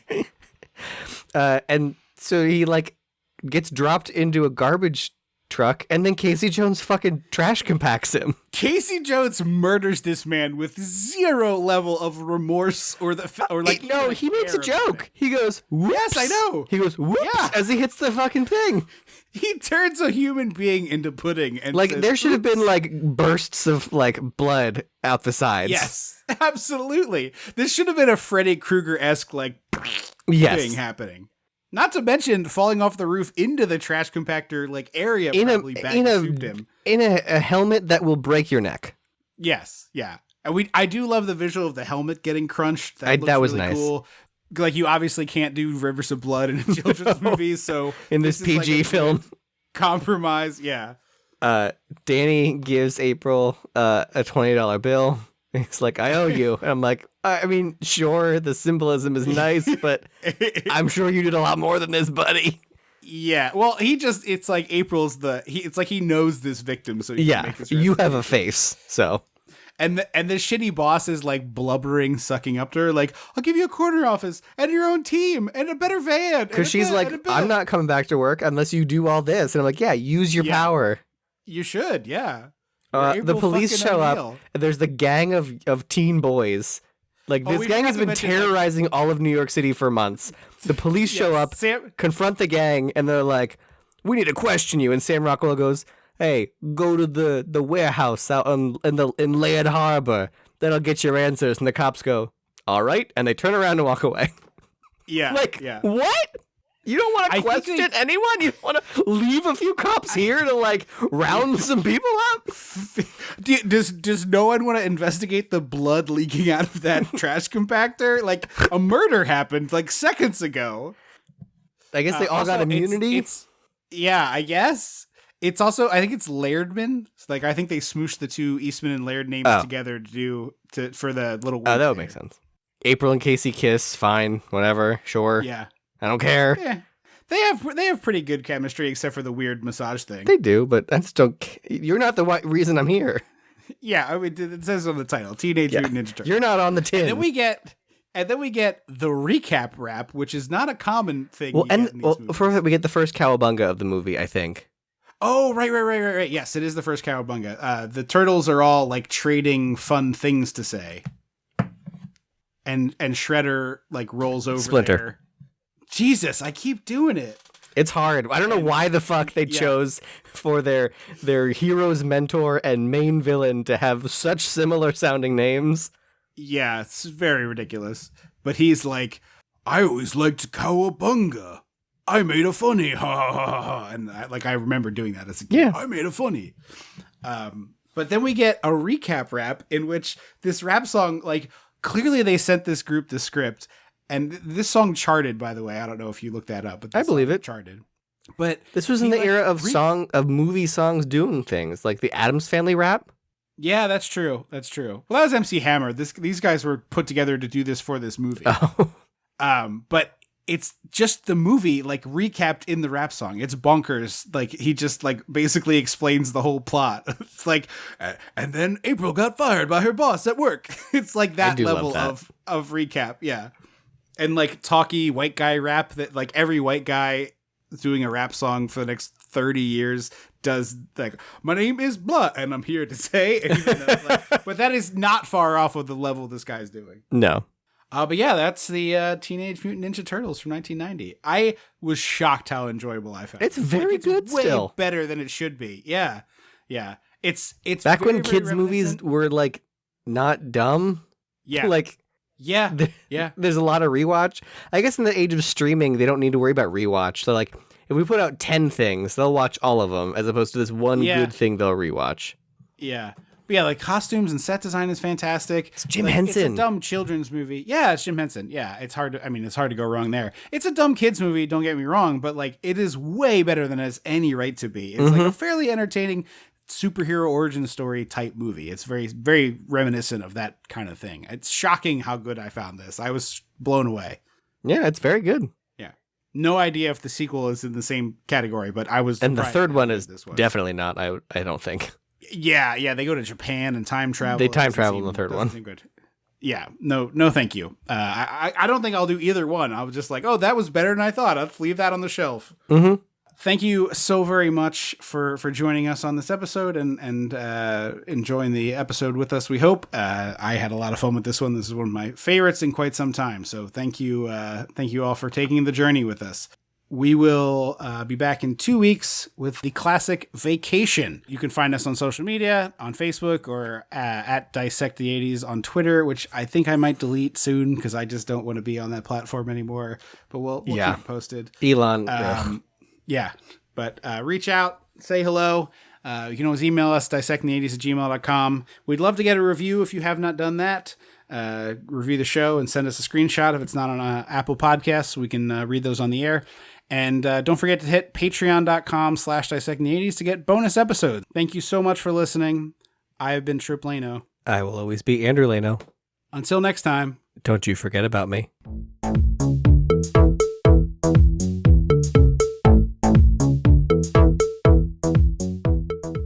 Dissecting the 80s is a Chum Some of This production. Ow.